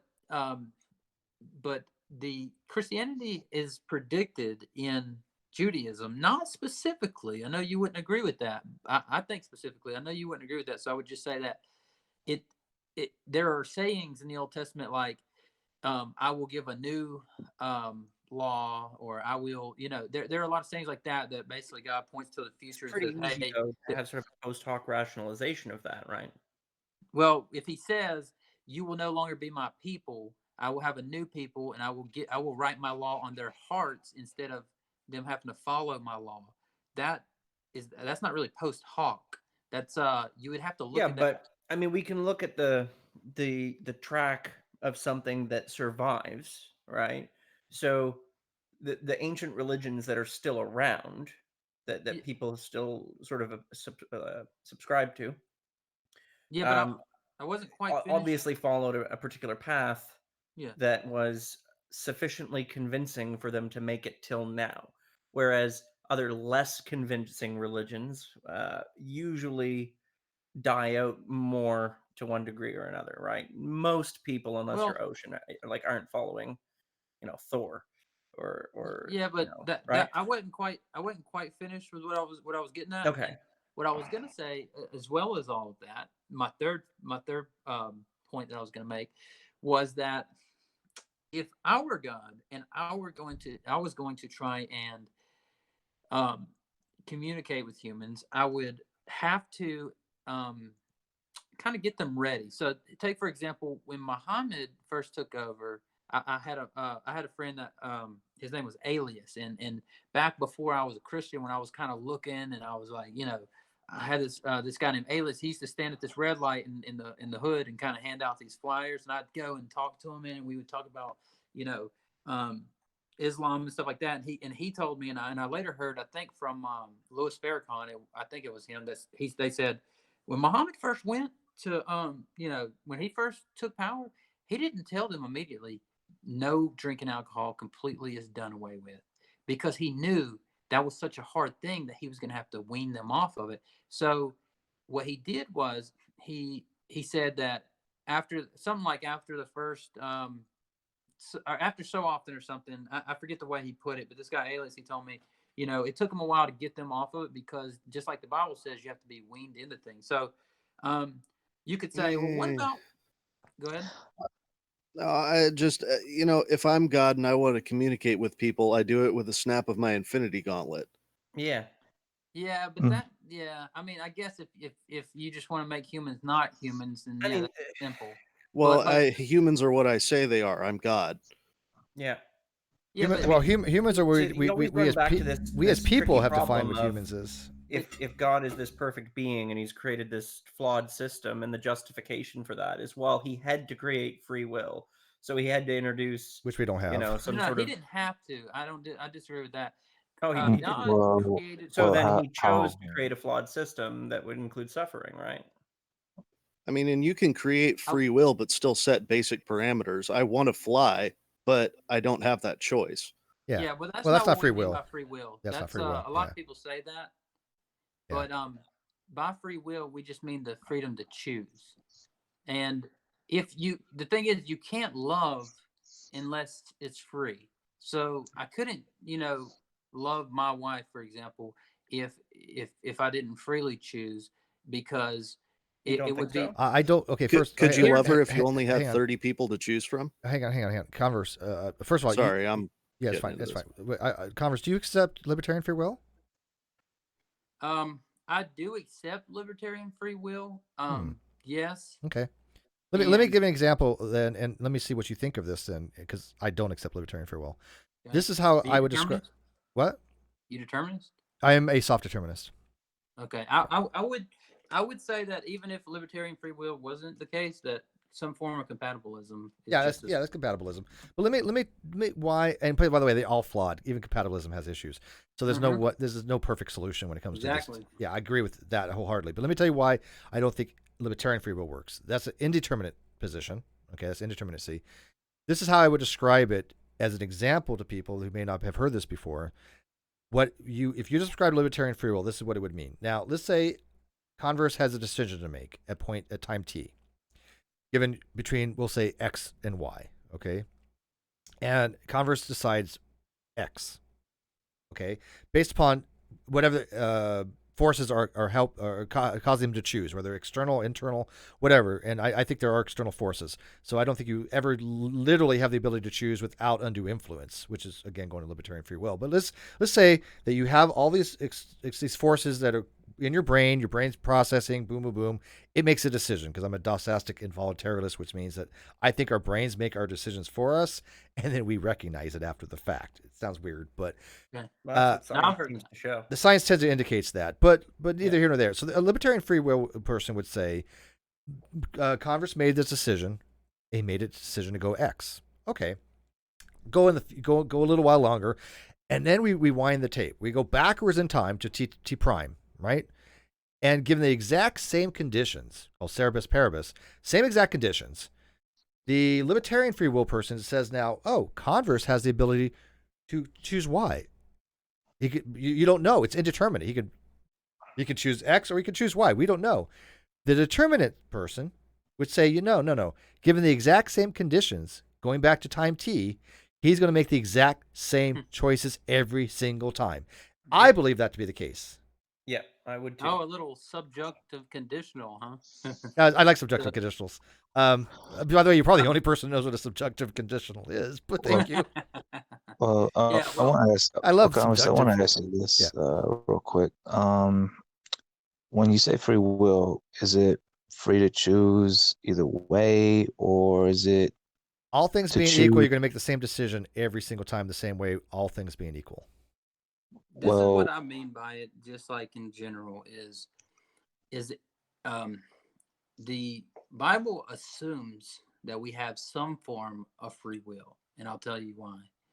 Because it says, choose you this day who you will serve. And if I didn't have that capability, then I couldn't do that. It would just be, I've already, whatever I choose is pretty much, I had to choose it. So what I would say is, it's that whenever I'm given a situation, I have a choice in that situation. And as some philosophers put it, if I'm the first mover of my actions. So if I have a gun in my hand and I point it toward my foot and I pull the trigger, I pull the trigger. Now the gun has certain capabilities by itself, and my hand has certain capabilities, and the biochemicals in my brain have certain, potentials. But when I pull that trigger, I don't believe that the biochemicals in my body, my neurons firing, made me do it. Instead, I think I chose to do it, which is why the law will hold me accountable to that. Sure. Okay, if so I may. Yeah. Okay, so you're saying that free will is the ability to choose. Without Yes. Yes. Yeah. Well, Okay. no, it's not just a matter of choose. It's ability to choose freely without undue external influence. No, I get you. Well, It's I wouldn't say to that choose there's about no from undue external influence. The problem is that you're dealing with the person who gave you the choices, which is God, who controls everything. So that means that you can choose, but only from the set of things that God gave you. That's not a big deal. That's irrelevant. That's not how free will works. If I say, "Hey, look, do you want chicken or fish for dinner?" That you still have a free choice, right? No, sure, absolutely, But- but you're also giving me those choices. Right, but there's nothing wrong with that. Still free choice. No. I know. I'm not Look, arguing do for you like know a the hard exper- do you- determinism thing. But do you know the experiment where you put let's say you had, again, subjective case. Suppose you had a circuit in your brain that somebody put in that should you choose Y, your brain's going to shock and and make you choose X. Okay, so you have the decision to make between X and Y. You choose X without having to choose Y. So your brain never got that circuit, that charge to say, okay, you know what? I'm going for Y, but boom. Oh, nope, I'm going for X. That never happened. But did you have a free choice? Well, here's what I would point out is Not really. Here's one. Let me give an example, and like I say, I give examples, and it's they're always going to be short, but here's the deal. Let's say that I have a radio in my car, and I'm on one station, but I want to choose the next station, so I want to make that choice, okay? But something with the antenna or the signal, something, it makes it so that station doesn't come in. So when I turn the dial one notch, it skips that station. Now I had the choice to do it, but because there are influences on the outside, I'm not saying that I can't be influenced at all. I'm not saying that. I'm saying that I had the choice still. I'm the first mover that chose to turn that dial. But maybe that wasn't, see, because people do the same thing with consciousness, and they'll say, oh, really? Well, what if you're, brain dead or something like that? Is different, or you can affect consciousness depending on your body. Well, it's the same thing as if you affect your antenna on your car, the radio signal is going to be affected. So I'm not saying that no influence don't have anything to do with it. I'm saying that there are influences, but at the end, I believe that I have the first mover's choice, if that makes sense. Well, so for example, do you believe like there's a teleology towards your choices specifically? You mean like a design? Like an end goal purpose, like that example you cited that you said the Bible tells you you have a choice to make. I'm assuming you're referring to the Deuteronomy passage where Moses is telling the Israelites, choose life or choose death, but choose life. Well, that's not exactly free will like in a libertarian sense. That's more like a will towards a telos and then goal of purpose. Yeah, but even Particularly good. but a lot of them didn't choose life, right? So well, I mean, one, there's an you muted yourself. Yeah, you muted yourself. While he's fixing that real quick, somebody asked a question in the live chat, which I kind of disagree with him. So what you guys just think real quick about if I know the outcome, if I know what a person is going to choose, do they have a free choice? I argue yes, of course they did. If I am somewhere in the universe where I can see an event occur before it actually occurs to somebody else's different frame of reference, Yeah. I already know the outcome. Right. But that person still had a But free choice. Yeah, you didn't cause it. I didn't cause it. There was non-influential, right? Because again, that's the whole thing, causation. If I don't have any causal relationship to you having that choice, even though I know what you may choose. Yeah. Theists get this a lot. They're independent events. They're isolated from each other. Yes. And we get this question a lot. I mean, if I watch a movie and then I watch it again and I know what's going to happen, I didn't cause it to happen. You know, that's I agree with you there. Yeah. Like it's not fatalism. I think people think fatalism is like the fatalism, case. Right. Yeah, and I don't agree with fatalism. Well, yeah. Speaking, you know what? You said fatalism. This is just the way I think, man. I might have ADHD or something, but when you said fatalism, it reminded me of fideism, and then it took me back to our argument about. And these guys can finish with their argument. I just want to point this one thing out before these guys go back into their arguments. I know. I'm not against fideism, by the way, but go ahead. Well, have you read Soren Kierkegaard? Kierkegaard? Yeah. So here he goes. I'm familiar with Kierkegaard, but I'm not a big reader of Kierkegaard. So I was thinking about fideism in regards to atheism, the term lack of belief, and I've actually there was a bunch of I think 3 philosophers now who asked when Tom said I'm an atheist, and by that I mean I don't believe that there's any evidence for God, and 3 philosophers now have said, oh, so Christian fideists who believe there's no evidence for God, but they believe it anyway, so they're atheists. And he goes, yeah. I would call it, yeah, there's a problem with that. First of all, I call it rational fideism, by the way. Are you meaning, would you say Christian fideism, is that the same as rational fideism? No. Fideism is the. Yeah, I know what fideism is, but there's something called rational fideism. And what rational fideism is basically that you can you can justify fideism. Normally fideism is not justified to hold a belief. And rational. Yeah. It doesn't matter if it's justified or not. It's just somebody who believes in somebody who's a Christian can also be an atheist if that's the term atheist. If that's what atheist that would be bizarre. If you believe Christ, if you believe Christ, if you believe there's a God, right? If you believe that there's a divine being of some sort, and you do not feel that you're justified to believe that, this doesn't make you an atheist. You're still a Christian. Well, you just have an irrational belief or unjustified belief. I don't know what the guy's name is with the Semitic language, with the Arabic, but you can go ahead, man. Whatever you were saying.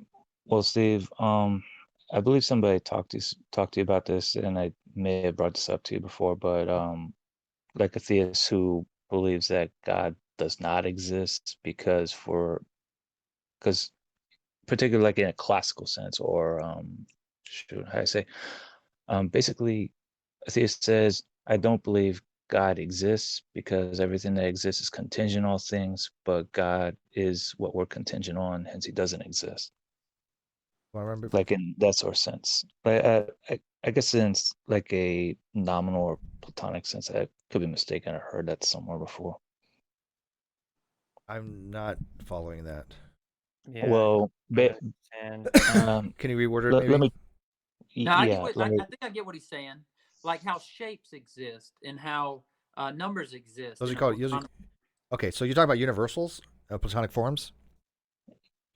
Yeah, like also like, let me try. I'm trying to rephrase it. Like, everything that exists has a foundation, but to say person, God is that foundation of all things that exists, but he's not existing in the same context as the things that have a foundation.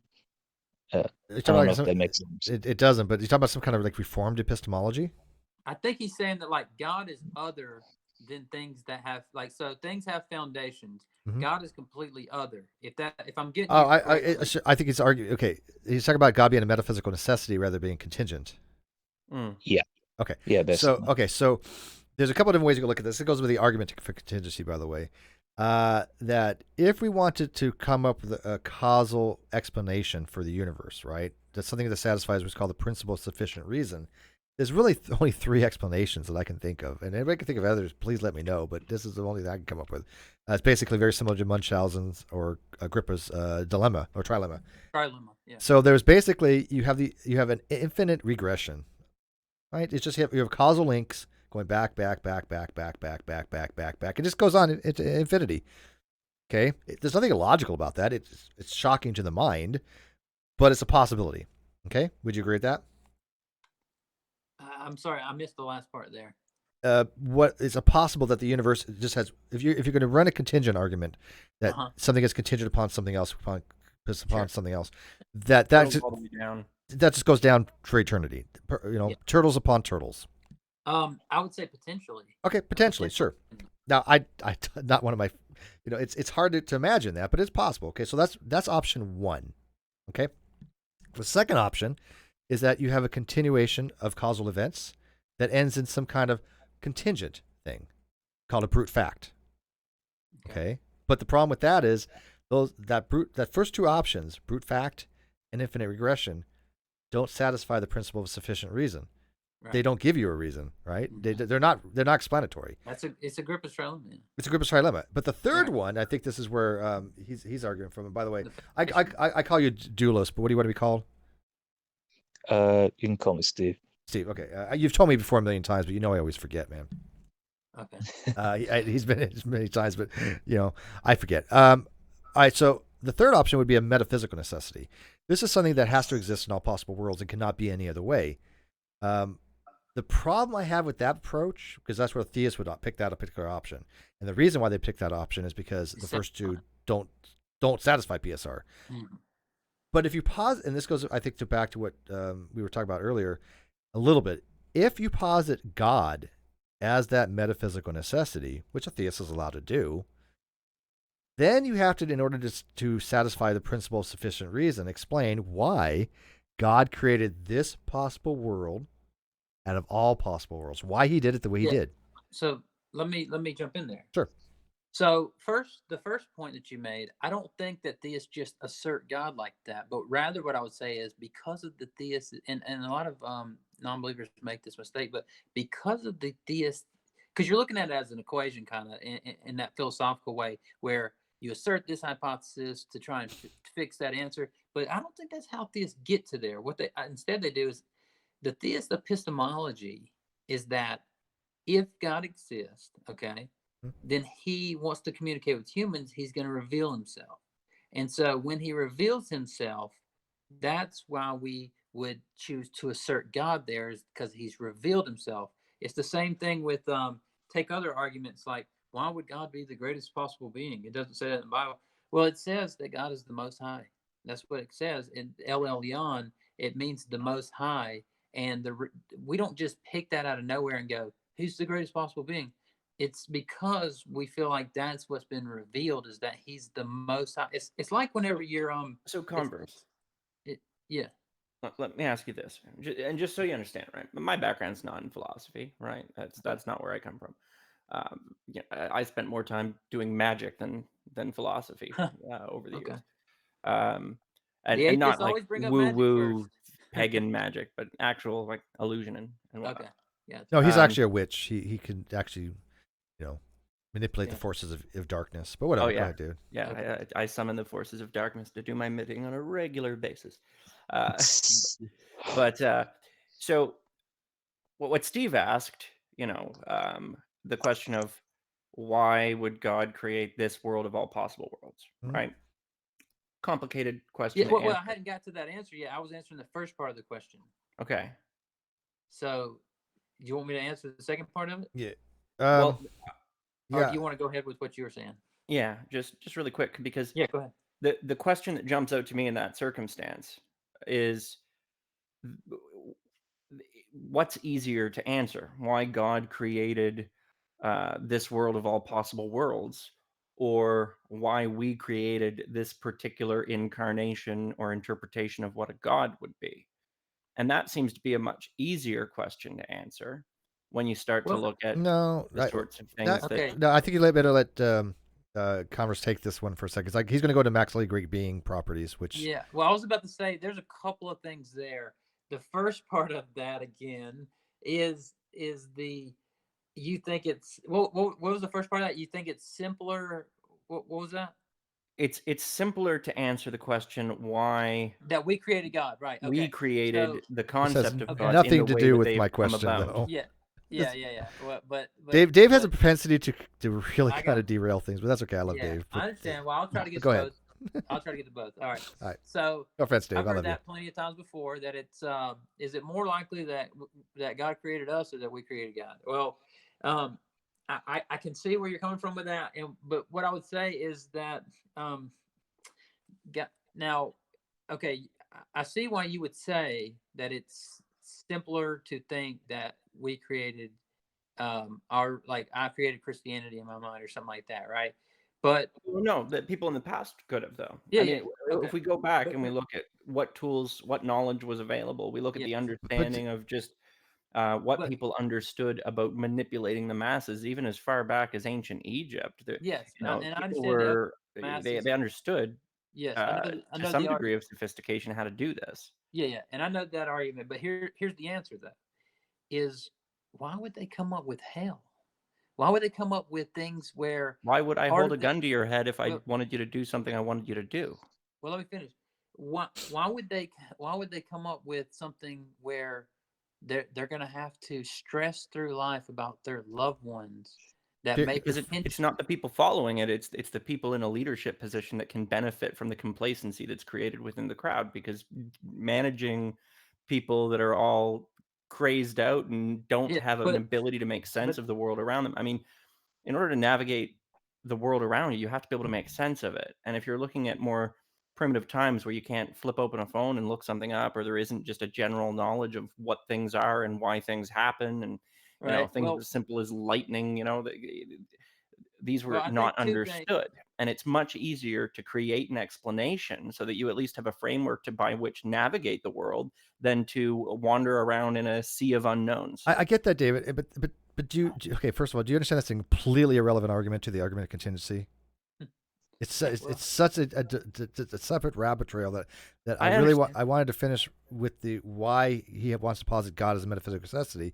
And if he does, you have to be able to explain why God created this exact possible world where either A, he was obligated to by some kind of higher principle, which kind of ruins his sovereignty, right, in his Ceti, or two, he arbitrarily just said this is the best possible world.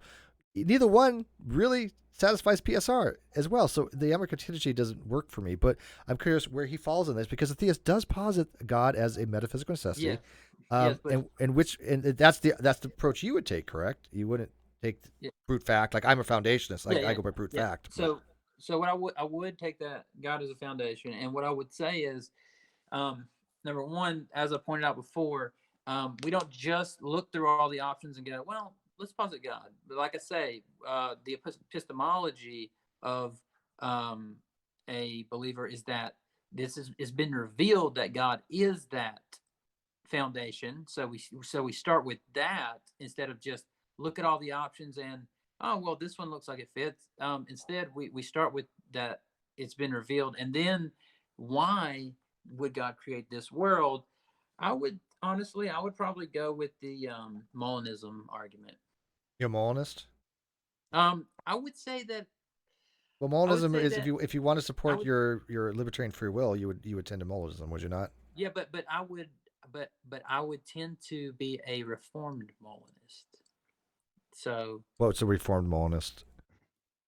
So I know what Molinism is because I really met Craig, but I never heard of reformed Molinism. Right, I know not a lot of people have, but I have the first person to admit when I don't know fuck all about Yes. something. Well, hey, I hear love new that. terms. And I you know love what? that. I was just thinking that a few minutes ago. I was like, man, these guys are cool. They're just asking me, and then they take my, I'm like, whenever I'm arguing with atheists, sometimes they're just like, no, man, you're just an idiot, and you just believe that. Oh no, you know your shit, dude. I would not be. So- I would not be having this much engagement with somebody I thought was an idiot. Okay, So- you know your shit. Go ahead. So and you do too, man. I mean, like whenever you say a Ceti, and I'm like, okay, so he knows what a Ceti is. Like, so it's good talking with you guys. But so what I would say is that Reform Molinism takes into account that God chose the best world that would bring about his biggest goal. Mhm. And through that, there may be some pain and suffering, but it brings about his end result. And Reformed Molinism basically says that, hey, you can still have, the fact that things are, let's say, predestined, but it's that God knows, it's a subjunctive conditional. It's God knows what you would have chosen given that situation. And because he played out the best possible world, that is the world that you're in, and that is the choice that you would have made. So yeah, but I mean, this could in fact be the worst possible world. No. Right. Okay, let me take this one. This is going to get some deep shit here. So let me see if I can parse this out a little bit because I do understand what he's saying. Yeah. There's a couple of issues what I'm having with what he's saying though, but I agree with him on certain things. Now, I don't want to go on too many tangents here because first, his argument is that God created this possible world for his objective. Okay. Then you have to ask, though, why is this his objective, right? But if this is the possible world, then it goes into the whole thing like the evidential problem of evil. Why did he create this possible world with not one less evil in it? Why was it this particular world that was exactly the way it has to be, where I went through my entire life and I stubbed my toe one less time, right? So, like a soul builder theodicy, right? Yeah. Okay, so that's one question. But to get to your Molinism, so people know what the hell we're talking about. Molinism is a position that William Lane Craig has. He's not the one that came up with it, but he argues. But yeah, I was about to say, I wouldn't represent it as the position that William Lane Craig has. Instead, I would say Molinism is a position that was brought out of Luis de Molina's. He was a Jesuit priest, but he basically seen that, the 5 pillars of, the 5 points of Calvinism. Tulip, yeah. And he's seen the Arminians and the others with free will exclusively. And he said, no, I can agree that, humans are depraved and that things are predestined and things like that. But we have free choices, and it's that we freely chose. It's this because of the world that God chose.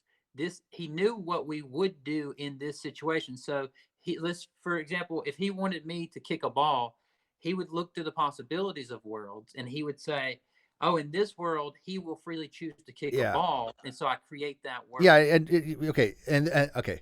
So let me try to be very clear on this. This is probably where a lot of atheists would probably go, listen to this guy, he's full of shit. He's not, okay? And they probably get a lot of backlash for this, and you shouldn't. Dude, I get a lot off of this stuff. So let me clarify this for the people. A lot of Christians say that. This is a very, very advanced topic, so I'm going to throw it into high gear real quick so people know what the fuck we're talking about. There is something in Molinism you're dealing with called counterfactual conditions. Right. You're dealing with what ifs, subjective cases where God knows every possible condition of what you would do given a certain outcome. In impossible world semantics, what God would do, this is called intermediate knowledge, that they refer to it as. Middle knowledge or intermediate knowledge. What God would do is he's going to manifest a possible world where the outcome would be the best possible outcome for what his goals are. So let's say he says, okay, here's Converse. I know what Converse is going to do given this, and I know what he's going to do given this. I want this to be manifested. So he's going to manifest an ontological reality possible world where this occurs, even though he has the knowledge of the counterfactual. So God has middle knowledge there. He's still giving you free choice because he knows what you're going to do, but you still have the free choice between X and Y. But he's going to manifest the ontological world, so to speak. By the way, I'm a moral anti-realist, just so you. I'm a modal anti-realist, just so you know. Okay. Wow. Okay. Modal realism. By the way, this is another thing you might get shit on. There are good arguments for modal realism, okay, but they're still so damn complicated. I can't get into actually thinking modal realism is a thing, although there's some arguments for it. I think it was a David Faust or Faust. Can't remember his name. Is it Faust? Yeah. But that's what middle knowledge is. So when we're talking about modalism, this is something where people say, "Well, how can God know about you and you still have free will?" This is a rational explanation for why God possibly could have the ability to know all the counterfactual conditions, but still allow you the choose between different things based upon modal realities. Would you agree on that, real quick, Converse? Is that a good way to explain it? Yeah, I would. Someone in that ballpark. Yeah, something. It's a complex topic, dude. Sure. Yeah. It is. But I get what you're saying, all right, Steve. If you guys don't think counterfactuals are hard, go look at the Raven paradox. Oh God. So yeah, I get what you're saying, Steve, but it strikes me as this. Let's say you were to assume, you were just to operate under the assumption that there's some form of multiverse, and you were to take all known, all possible realities that have humans in them. That's a completely different hypothesis, but let's let him run with it. Aren't like possible universes. Yeah, they're not the same thing. I know. They're let him run. kind of like thought experiments. They're in modals. the sense that they're like. I know. I understand. Okay, David gets the difference. We've had this discussion, but go for it. Yeah. So let's say you have, all possible realities that have humans in them. Mm-hmm. All right. Some of them are going to be bad. Some of them are going to be good. One of them might be the maximally good. One of them could be the worst. Let's assume that you're in one of the worst. Mm-hmm. Would it not make sense, while existing within the one of the worst, to operate on the assumption that you actually live in the best possible one of them available that you're unaware of, just as a method of coping with the things that you have to deal with? Okay, that's a good point. That's good. That's actually a good question, Dave. Sure. Let me ask I like that one. Sure. Okay. So I kind of already knew this was, I can already see a lot of objections that I wanted to answer at the beginning. But all right. So you're saying that, hey, this is kind of a coping mechanism. I like to restate an argument just to make sure we're on point. So you're saying like, hey, maybe this is a coping mechanism. Maybe you're looking at the world and saying, it's the best possible world it could have been to cope with reality. But here's the problem with that. If I thought it was the best possible reality, I wouldn't have chose the one we're in. That wouldn't have made any sense to me because there's so much suffering in the world.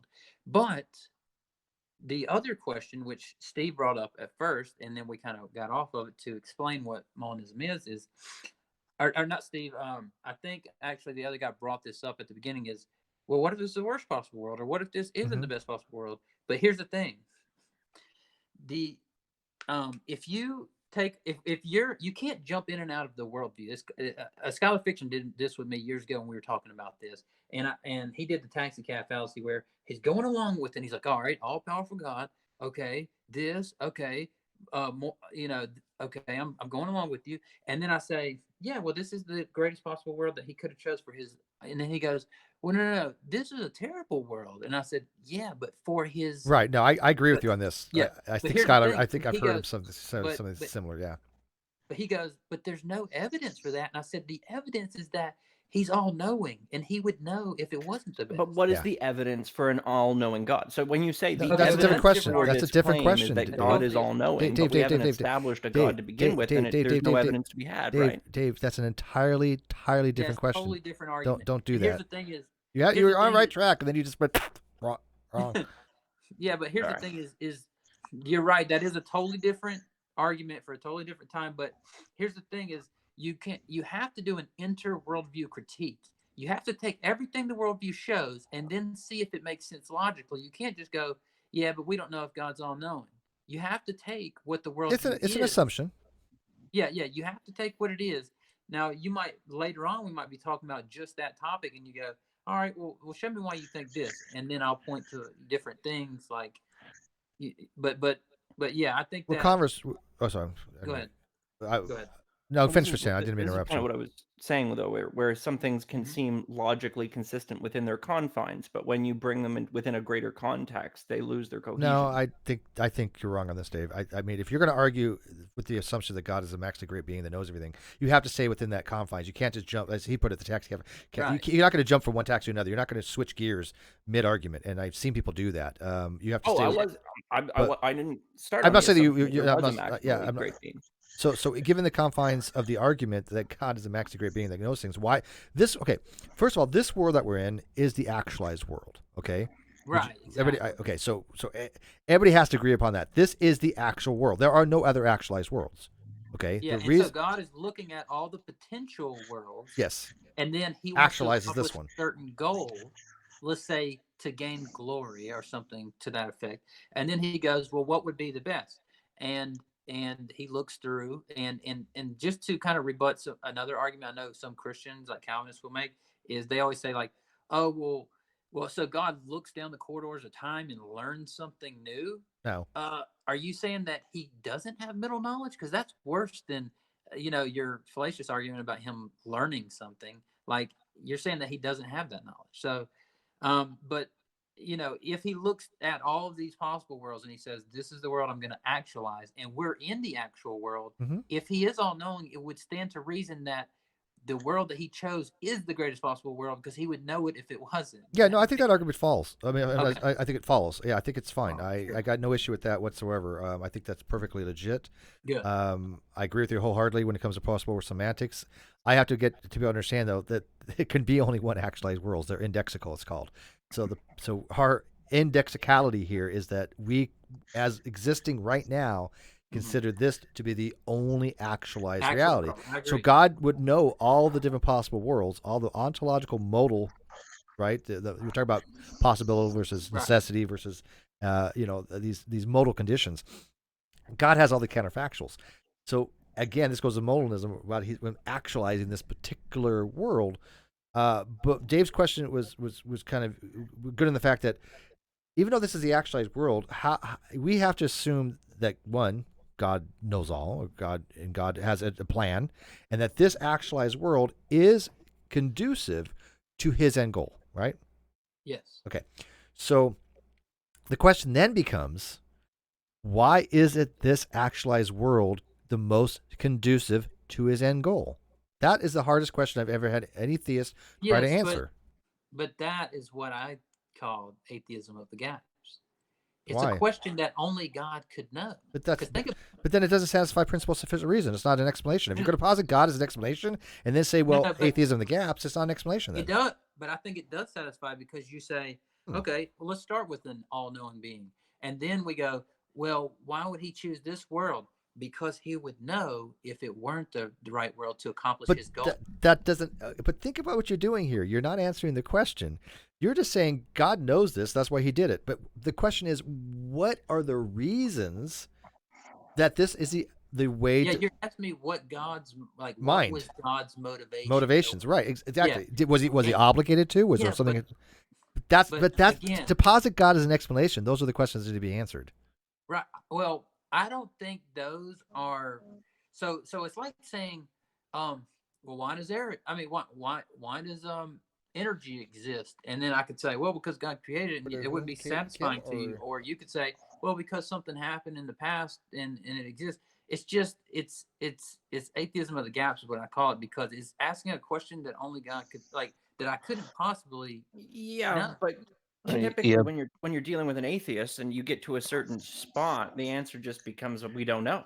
We may never know, and it may not be knowable, right? Whereas if you just posit God as the ultimate explanation, then there isn't a reason to necessarily further search for the answer to certain questions, and that seems to me to be a regressive idea. Sure, but I'm satisfied with the answer, and you may not be, but if you say, but why this world? And I say, well, because in your art, you can't do the taxi cab. If I say, well, because God created this world, it is the actual world, and since He knows what world would be best for what He wants to accomplish, it would stand to reason that He chose this world because it's the actual world, out of His knowing what world would be best. You can't then go, but what was His reasoning process? But that's like saying that Steve kicks puppies because God wants him to. Why did Steve kick the puppy? Oh, he wanted to. That's not an explanation. But here's another thing is you can't compare. That's the thing is it's so hard to compare God to. That's a cop out. That's a cop out. No. I'm not finished.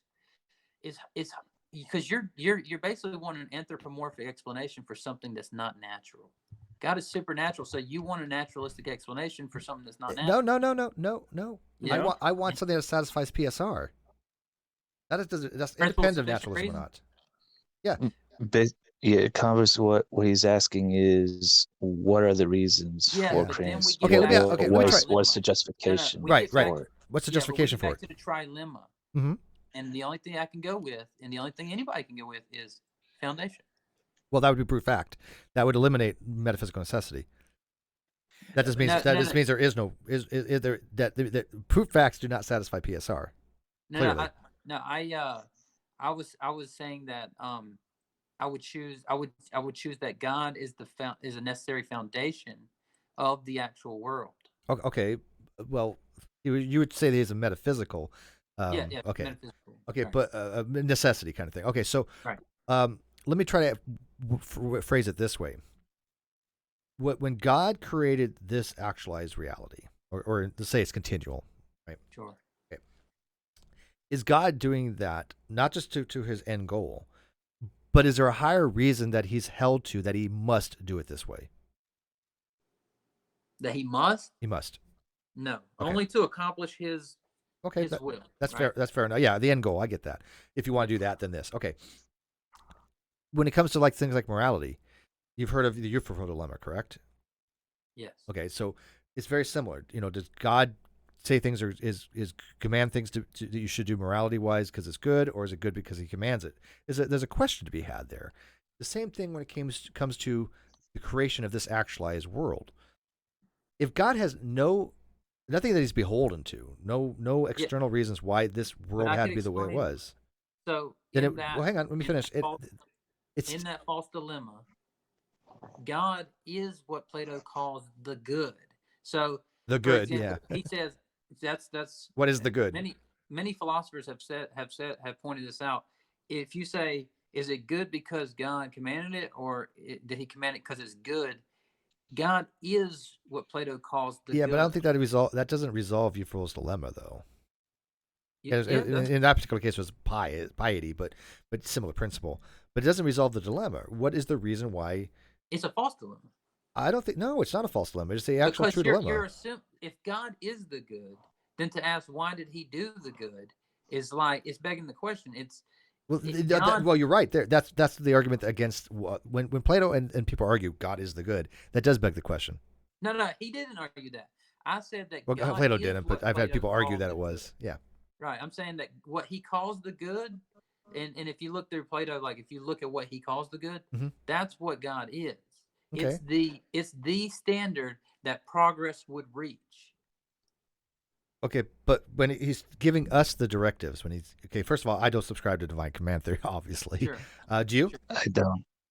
I like it. Okay. I mean, I can be swayed. Okay. There are a few things that I'm dogmatic about. But let's assume, all right, someone the principle of divine command theory or that God commands something that is good. That is arbitrary. Because if God is saying this is good with no reasons for it, that is arbitrary. The other thing would be, it is good that God commands it is more authoritative. It's saying that it's subjective, it's ethical subjectivism, because God is merely saying he believes this to be the case. He's commanding it, therefore we should follow that. Yeah, but hang on a second, because I'm not okay. So I want to add a theory in here, sure. But I don't want you to hold me to it like it's my belief. Mm-hmm. So, as some philosophers have pointed out long, long ago, I believe it was Spinoza who said, maybe God doesn't even have free will. So in your argument there, you're assuming that God has the will to command what his nature, what by his nature is the good. And he commands that. It's arbitrary. But if Spinoza is right and God is not free, and that it just by necessity is what he commands because he is the good, it would get rid of your argument there. Yeah, but I don't think you can get to a Christian God from Spinoza. Yeah, Spinoza's God is basically pantheism. No, it's a. Right. I mean, if you're gonna if you're going to sort of invoke Spinoza, that sort of goes against the idea. No, I didn't. No, he's I did say before I said that. Yeah. Don't hold me. Yeah, to that's this no. It's okay. Spinoza can say that. Just, yeah, but he's not arguing Spinoza's God. But sure. Spinoza wasn't a pantheist. No. A lot of people will say that. He was actually a panentheist. So I thought he was a pandeist. Huh? I put it more. Well, no, if you look in the Stanford Encyclopedia of Philosophy, he is listed under pantheism, but he actually said that that nature is part of God, but that God is more than nature, which is panentheism. Okay.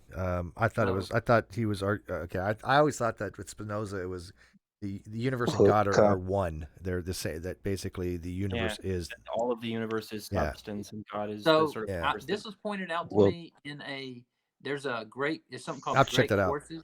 Yeah. Okay. And a professor of philosophy pointed this out. So, but anyway, that's a side point. But what I was getting to is that so if God, forget Spinoza in the argument, God, he said that neither do humans have free will, neither does God. And he says that because if he is the good and he is the foundation of good, then he commanded by necessity. That gets rid of your argument that why does he command it, as if you were assuming that he had some type of freedom to command something. But if it's by necessity, it's not caught in that. But why? But then instead it still has to raises the question: why is that metaphysical necessity the way it is? What is it? What does it mean by saying that God is the good in that case? Because that case, I'm sorry, that is a circular argument. Okay, well look. Well, you know as well as I do that saying God is the good is circular. Begs the question. You know as well as I do that all claims to ultimate authority have to be circular. Well, it depends. Virtual circularity versus which is the thing.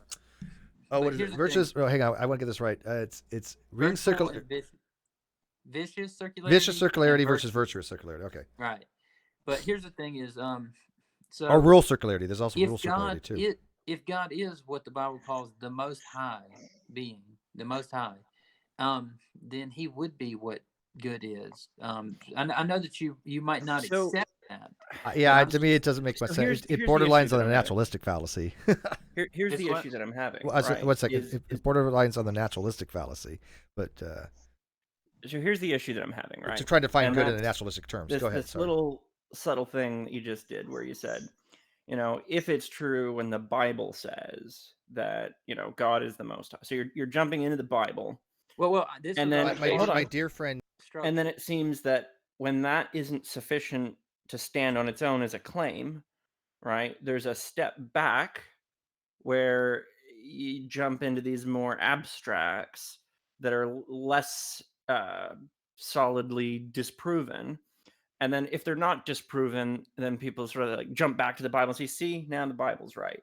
And to me, this is indicative of what people do, generally speaking, with untrue stories when they're trying to justify them. This would be like if you had, a grandfather sitting out in the garden with a couple kids and he says, there's a leprechaun that lives in that bush, but you should never go look for him. And the kids don't listen and they go in and they look in the bush. And then there was no leprechaun there. And they come back and they say, Grandpa, there was no leprechaun. And he says, well, the moment you looked into that bush, he moved over to another bush because he's magic. So they try to look in both bushes at once. And they run back and they say, well, it's because he's invisible. All right. And then there's one explanation after another until you get to such an abstract place just in the defense of the original lie or story or explanation, whatever you want to call it, that it becomes absurd to think that the leprechaun was there in the first place. No, yeah, and I see your point, and I think you do have a valid point there. But all I would say is that the only way that is true is if I wasn't arguing this from Scripture. Like if I wasn't given a verse, okay, so let's say there was no verse that said God was the Most High, and then I was like, well, He's maximally great.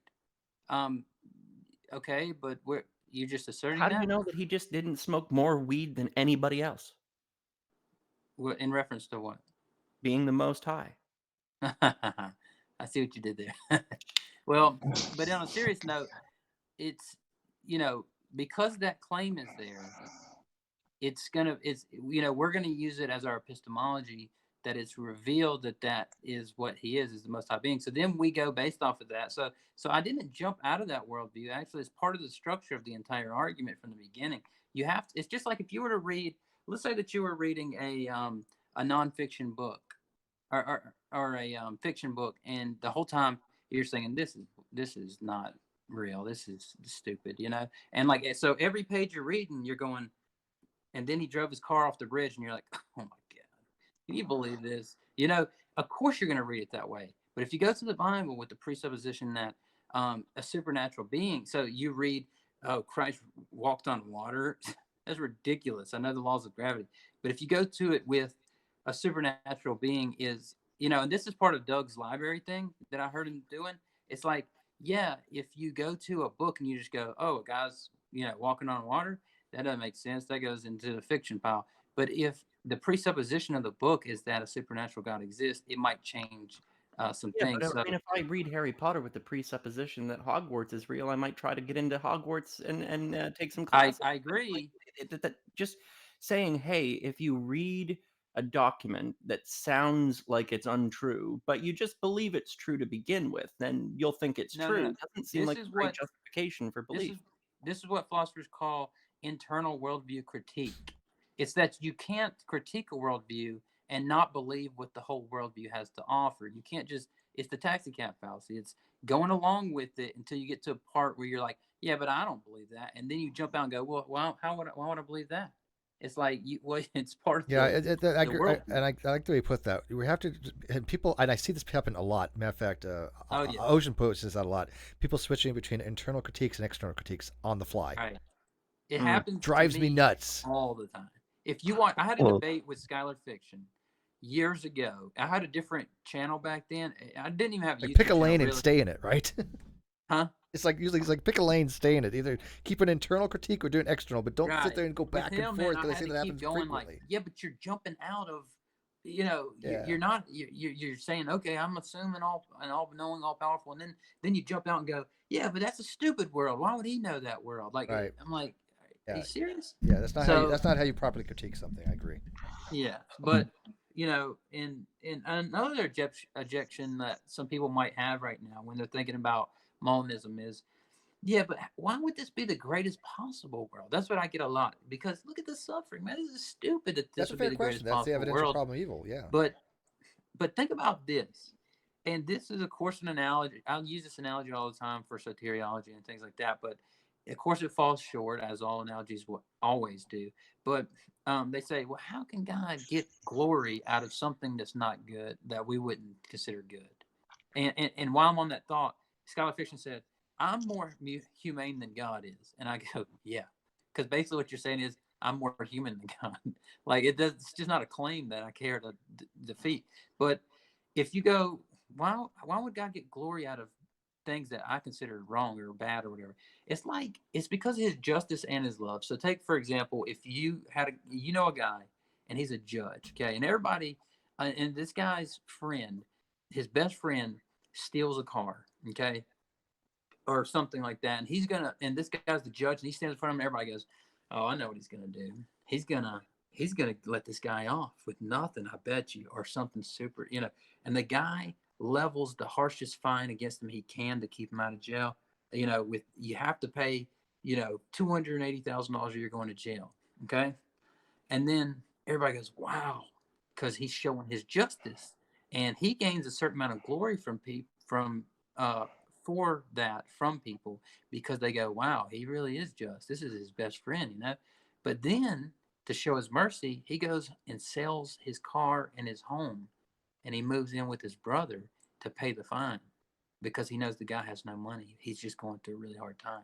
So he can show his justice and his mercy and gain glory through that same process. And like I say, I know that's it's going to fall short as an analogy, but that's an objection that I get a lot is, well, why would God want this world when it's got, problems? No, that's not. I wouldn't word it that way. If you're talking about a theodicy and such as why there's why there's evil, right? And you say for the evidential problem evil. Mm. If God wanted us to exist and learn or soul build or whatever you want to argue, you still have to be able to answer, the question: why is there exactly this amount of evil in the world? Why is there this exact amount of suffering in the world? Now you could argue it's it's the only possible, well, best possible way. I should say not only, but it's the best possible way for God to obtain His goals. Okay, Right. but that's Well, a how you non-answer. define what is All right, well, evil, though? That's a non-answer, though. Well, let me go into that then. Okay. Would one less So- one less evil affect anything of any consequence? Just one. No. Okay, so here's the deal. Take my analogy from the Trinity debate earlier. You're in a Facebook group, and there's administrators. They give you certain accessibilities, but you're limited, and they are powerful. They can kick you out. They can block you. They can do all these things, and they're so in your face as administrators that you probably know this from kicking people out or whatever you had to do. I your channel. never kick anybody out. No, Right. I kick the shit out of people Well- if they're annoying. It's very. You know what? I haven't kicked anybody from a hangout in a very, very long time, by years. But what? Because hangouts don't really. I'm but you get- OBSing right now, but But you get what I'm saying. yeah. That even if people let's say that God plainly presented Himself to people, even if He plainly presented Himself to people, it could be that He's so in people's face like a dictator that they go, yeah, I know He exists and I hate Him. Right. The Bible says that the demons know that Yeah. God exists and they tremble. But hey, but I'm cool with that. Look, you know the divine hint in this argument, right? I'm a non-resistant non-believer. If God wants to go, hey, I'll be like, hey, you know what? If God showed Himself to me and revealed Himself to me, I tell you what, right here and now, I would say, fuck you all. You would never hear from me again, and I would do what the hell He wanted, right? Yeah, but here's the thing. That's not going to happen. No offense to here's you the guys, thing but with- I mean, I would still be Yeah, friends with you, but Right. you know, But here's except the for thing Dave. with that Steve- is a Well, lot of Stephen people. Converse. Yeah, go ahead. Well, Go, Steve. Stephen Converse, this is one thing. This is one I wanted to ask. How would you to define evil? Because I- That's going to be complicated. I don't think we have Yeah, time for that. because that's That's a whole whole rabbit different hole that's a that whole I would different- send us on. Yeah, But- especially but- talking about. But I would say to you, But I get this a lot from atheists, and I want to clarify this. Sure. Is I'm not an atheists- atheist, by the way. He's Oh, not- I know, he's I not know, an atheist. I know. I'm Yeah, talking he's a about deist. just in general. Well, you're I deist. just- You're thinking you're deist, aren't you? Yeah, Yeah. Okay. yeah. I but Steve- could. The way I would define evil is that it's just privation of good. Yeah, I not hate that just privation of good. argument. I do not think evil is just a privation of good. I think that's a. We'll discuss that another time. But Yeah. I've heard people argue that evil is a privation of good. I don't think that's the case.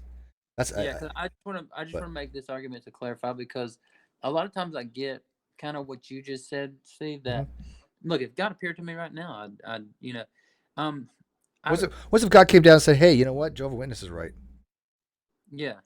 Well, here's the thing: is would I that don't would think that you would mess believe you it up? then. I think you would believe that you had some mental problems even then. Probably so, but still, here's if he was that convincing, right? I mean, But here's the thing: is like I get a lot of like God in material terms. Like people tell me all the time, they go, "Show me God right now. If He's real, show Him to me." Or things like this, and I go, "Dude, so you want me to show you a supernatural being in natural terms?" yeah. Those Like, are okay. First of all, those are really dumb arguments. Those are Yeah. people that do not have.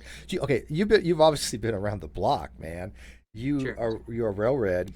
It's probably been a long time since you came into a random group like this, and you know of us. You've seen us before. But to engage and have people here that actually understand what the hell you're saying, and not condemn you for it. yeah, because a lot of times when I give these arguments, people go, "Dude, that's the stupidest Right. argument." I've Because ever they heard." don't understand. And I'm Rod just would be he'd be lost in this conversation. Right. Right. Exactly. I mean, So I trying- understand the conversation. yeah, you do. Dave's been around the block. Yeah, Dave. But like, I guess my only problem with these conversations in general. I got to is wrap feel it, by the way, real quick. So go ahead. Sure. Well, yeah, I feel like it's the misdirection to talk about. It's like somebody can come along and start a rumor and say, "I heard from so and so that this thing happened," and get a big debate happening about it, Mhm. and it may have been not true at all to begin with. And meanwhile, here's people arguing about whether it's true or not, instead of asking themselves, "Well, should we have listened to the first guy who brought it up?" Right? And magicians use this kind of stuff in trickery all the time too, right? It's a misdirection. And to me, if you just look at where the information has come from and why, and people go, "Well, why would people make up hell?" Well, I mean, it's a control tactic. It's pretty easy, like that's a Quickly, pretty that you reasonable don't- explanation as to why. You know, if you go and you're Yeah, like yeah. a leader in a tribe and you say, "Hey, tribe, I want you all to do this thing that you don't really want to do," and they say, "Why the fuck should we listen to you?" And you say, "Oh, well, you're not listening to me. No, it's this maximally great being that will punish you if you don't." And you Well, can But the convince shoe them of fits on that. well, You know, that the like, shoe well, fits on the other foot though, well, because David Ward, the response I would give to that is that's mostly prevalent in the Western Christian tradition. It's not in every single Christian tradition. no, but it doesn't need to be, right? There doesn't necessarily have to be a hell, yeah, right? Just the idea that you're getting the information from an external force can but the shoe remove fits on the other criticism foot. from the person giving that information, So right? so It's how whenever tarot readers make themselves seem more intelligent than they are. so the psychologist not Jung what's his name? Most famous one pretty much. Peterson. No, old Unfortunately, not right? Carl Jung, not let's see. Carl Jung. Freud? Carl Jung. Not Carl Jung. Skinner? It's no Freud. So Freud made this argument. Just a You know, cigar. he said it's a comfort blanket, man. It's something that people make up to make them feel comfortable. And well, the shoe fits on the exact other foot because, as philosophers pointed out to Freud later on, yeah, but maybe the belief that you won't be judged after you die is a comfort blanket. So the shoe fits on the other foot. I mean, you can ask that question, but you have to ask it to yourself too. A lot You have to- harder to control people though with that. This is why I think you have to look at, well, what are the factors that bring about something like a religion? What are the organizational controls? Well, let's save that for You another have to time, say Dave. that- I got to you have wrap to this say up. the okay. Yeah. I got roommates that having, so got they're going to be they're already going nuts. But let's save that for another time, Dave. It's a Yeah, good question. alright. And by the way, I actually agree with Dave on this particular thing. I do think a lot of religious thing is because it is a control thing, and has been historically, especially the threat of hell. So I think Dave and I probably, if we would have to pick up this another time, we're going to be on the very same page on this. All right, man. But Yeah, I got we to, can report this. yeah. But thank you, Converse. You know, Yeah, you know, we try to have these discussions. I've got, you know, 2 channels that I'm trying to maintain, waiting for my third. I'm going to put this out there once again. I know I have people commenting. Some people are happy, like they love Caffeine Corners on Mondays. Give me some subs and get me on some debates on your channel. Yeah, no, we'll get you on multiple times. We'll hook you up, brother. But I just wanted to throw this out to my audience, is that there's been some people that have been kind of upset that they think that a lot of this stuff on my channel, not this tonight, but there's been a lot of like drama related stuff, and I don't particularly think it's drama. They may, but I keep telling people this, and I want to make it very, very clear to them. This channel is a kind of a potpourri right now. There's going to be things you like. There's things that you probably don't like. I get it. Don't watch the things you don't like. But don't be negative about that, because other people do like that stuff. Right now, Caffeine Corner has been a huge hit within a certain group, but there's other people that don't want to watch that. They rather see the philosophy and the science, Landon Kurt Knoll, and you know, like the academia type stuff. I get that. That's what I like too. But you cannot condemn me for having a mix right now. I'm going through a lot of different things I'm dealing with in trying to get my other channel back and saving the bigger names for that kind of stuff, the bigger art discussions for that channel. I don't want Things are in flux. Yeah, things are in flux. And I told, but Dave, did I not tell people for the month of October things would be in flux? Yeah, I was very clear about this. That things would be in flux until perpetuity was restored, basically. Yeah, and so, you know, Yeah. I appreciate people's feedback on it, and longtime subscribers. Most of them are very happy, but some of them are not so happy. They think that we're not putting out the content we used to. I disagree, but you know, I get what they're coming from at least. But I don't need to hear all the time this weird criticism that you think that my channel is now some kind of drama channel. I think that's just not the case. I think that if you think that, that's fine. But my solution is watch something else. I've always said that from day one. I want people to watch this channel because they enjoy the content. That's it. They enjoy the content. If they see an episode they don't think is going to be something watchable, don't watch it. I'm fine with that. I'm not going to get hurt by that. Tonight, which I think this was great content. I enjoyed these kinds of conversations. Some people may go, God, Steve's talking about philosophy again. I'm bored out of my mind. I want to go back to talking about, you know, Katie Polson or something. I cannot please everybody, okay? Too bad this conversation wasn't recorded, man. That Oh, would it's make it- recorded. Oh, you okay? You gonna put it out? Oh, it's live right now. Oh, cool. Yeah, Okay. this is See, 'cause all. there's a lot of information. Yeah, wave hi to everybody. Well, you know it's live. You were in the live chat. Oh yeah, but I didn't know if it automatically posted. I've Oh, it been away posted. from Oh yeah. computers, so- Oh yeah. Yeah. This stuff Oh, stays yeah. up. Yeah, My there vid- was my videos stay up in 150 people perpetuity. at its peak. Well, I would just encourage people to be more like you guys, because honestly, man, whenever Christians think of debating with the atheists, and I know you're agnostic and you guys aren't all atheists, but non-believers, they I'm often an think atheist, but okay, We're all non-believers. Yeah. they Well- often think like, Well, man, he's not. all Sorry. it's going to be is you're going to give an argument and they're going to say you're dumb, or they're going to say, oh yeah, well Jesus, he's not a Trinity. They're not a Trinity. Jesus has 3 boobs or something. Just make up some crap, and like you get that a lot in the comments. But you guys, Well, really yeah, good- but I argue against those people too. We want to elevate the conversation.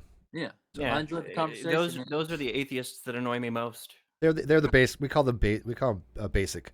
They're just base They're level norms. atheist. They add nothing to the conversation because they don't have the skill set to add anything to the conversation. Right. They've never bothered to Well, read a book. Well, I appreciate it, and it was nice to meet Steve and other Steve and Dave. Man, it was nice to meet you guys. Likewise. And I Yeah, actually it was a like great Jim too. conversation. Oh, Jim's I like amazing. Jim. Jim's a Yeah, smart he's dude. awesome. Yeah, So- well, I got your email now, so when we have these types of things and we got some philosophers coming in, we'll definitely bring you in. But I do got to end this. I want to say goodnight, everybody. All right. And again, please bear with me this month. I just, it's really depressing to see people that I've known for a very long time go, God, Steve's talking about drama again, and which is fine. You're allowed to comment that. I'm not going to, except for one person just commented something similar lines and then started going off of me, who I didn't know who they were. They weren't like an old fan or anything, but then started calling me names. And I'm like, you're done. You don't come after me sideways. But I do want to throw a special shout out to TomTom34B. He's been a long time listener, and he's one of those people I want to have conversations with the quantum mechanics and bringing him in. But he's been a huge supporter. I do get every time he supports me through PayPal and other things. But I just want to give a special shout out to him. So good night, guys. Thanks for watching, and Thanks, man. we'll be in Good night, yeah. touch. Thanks, man. Good night.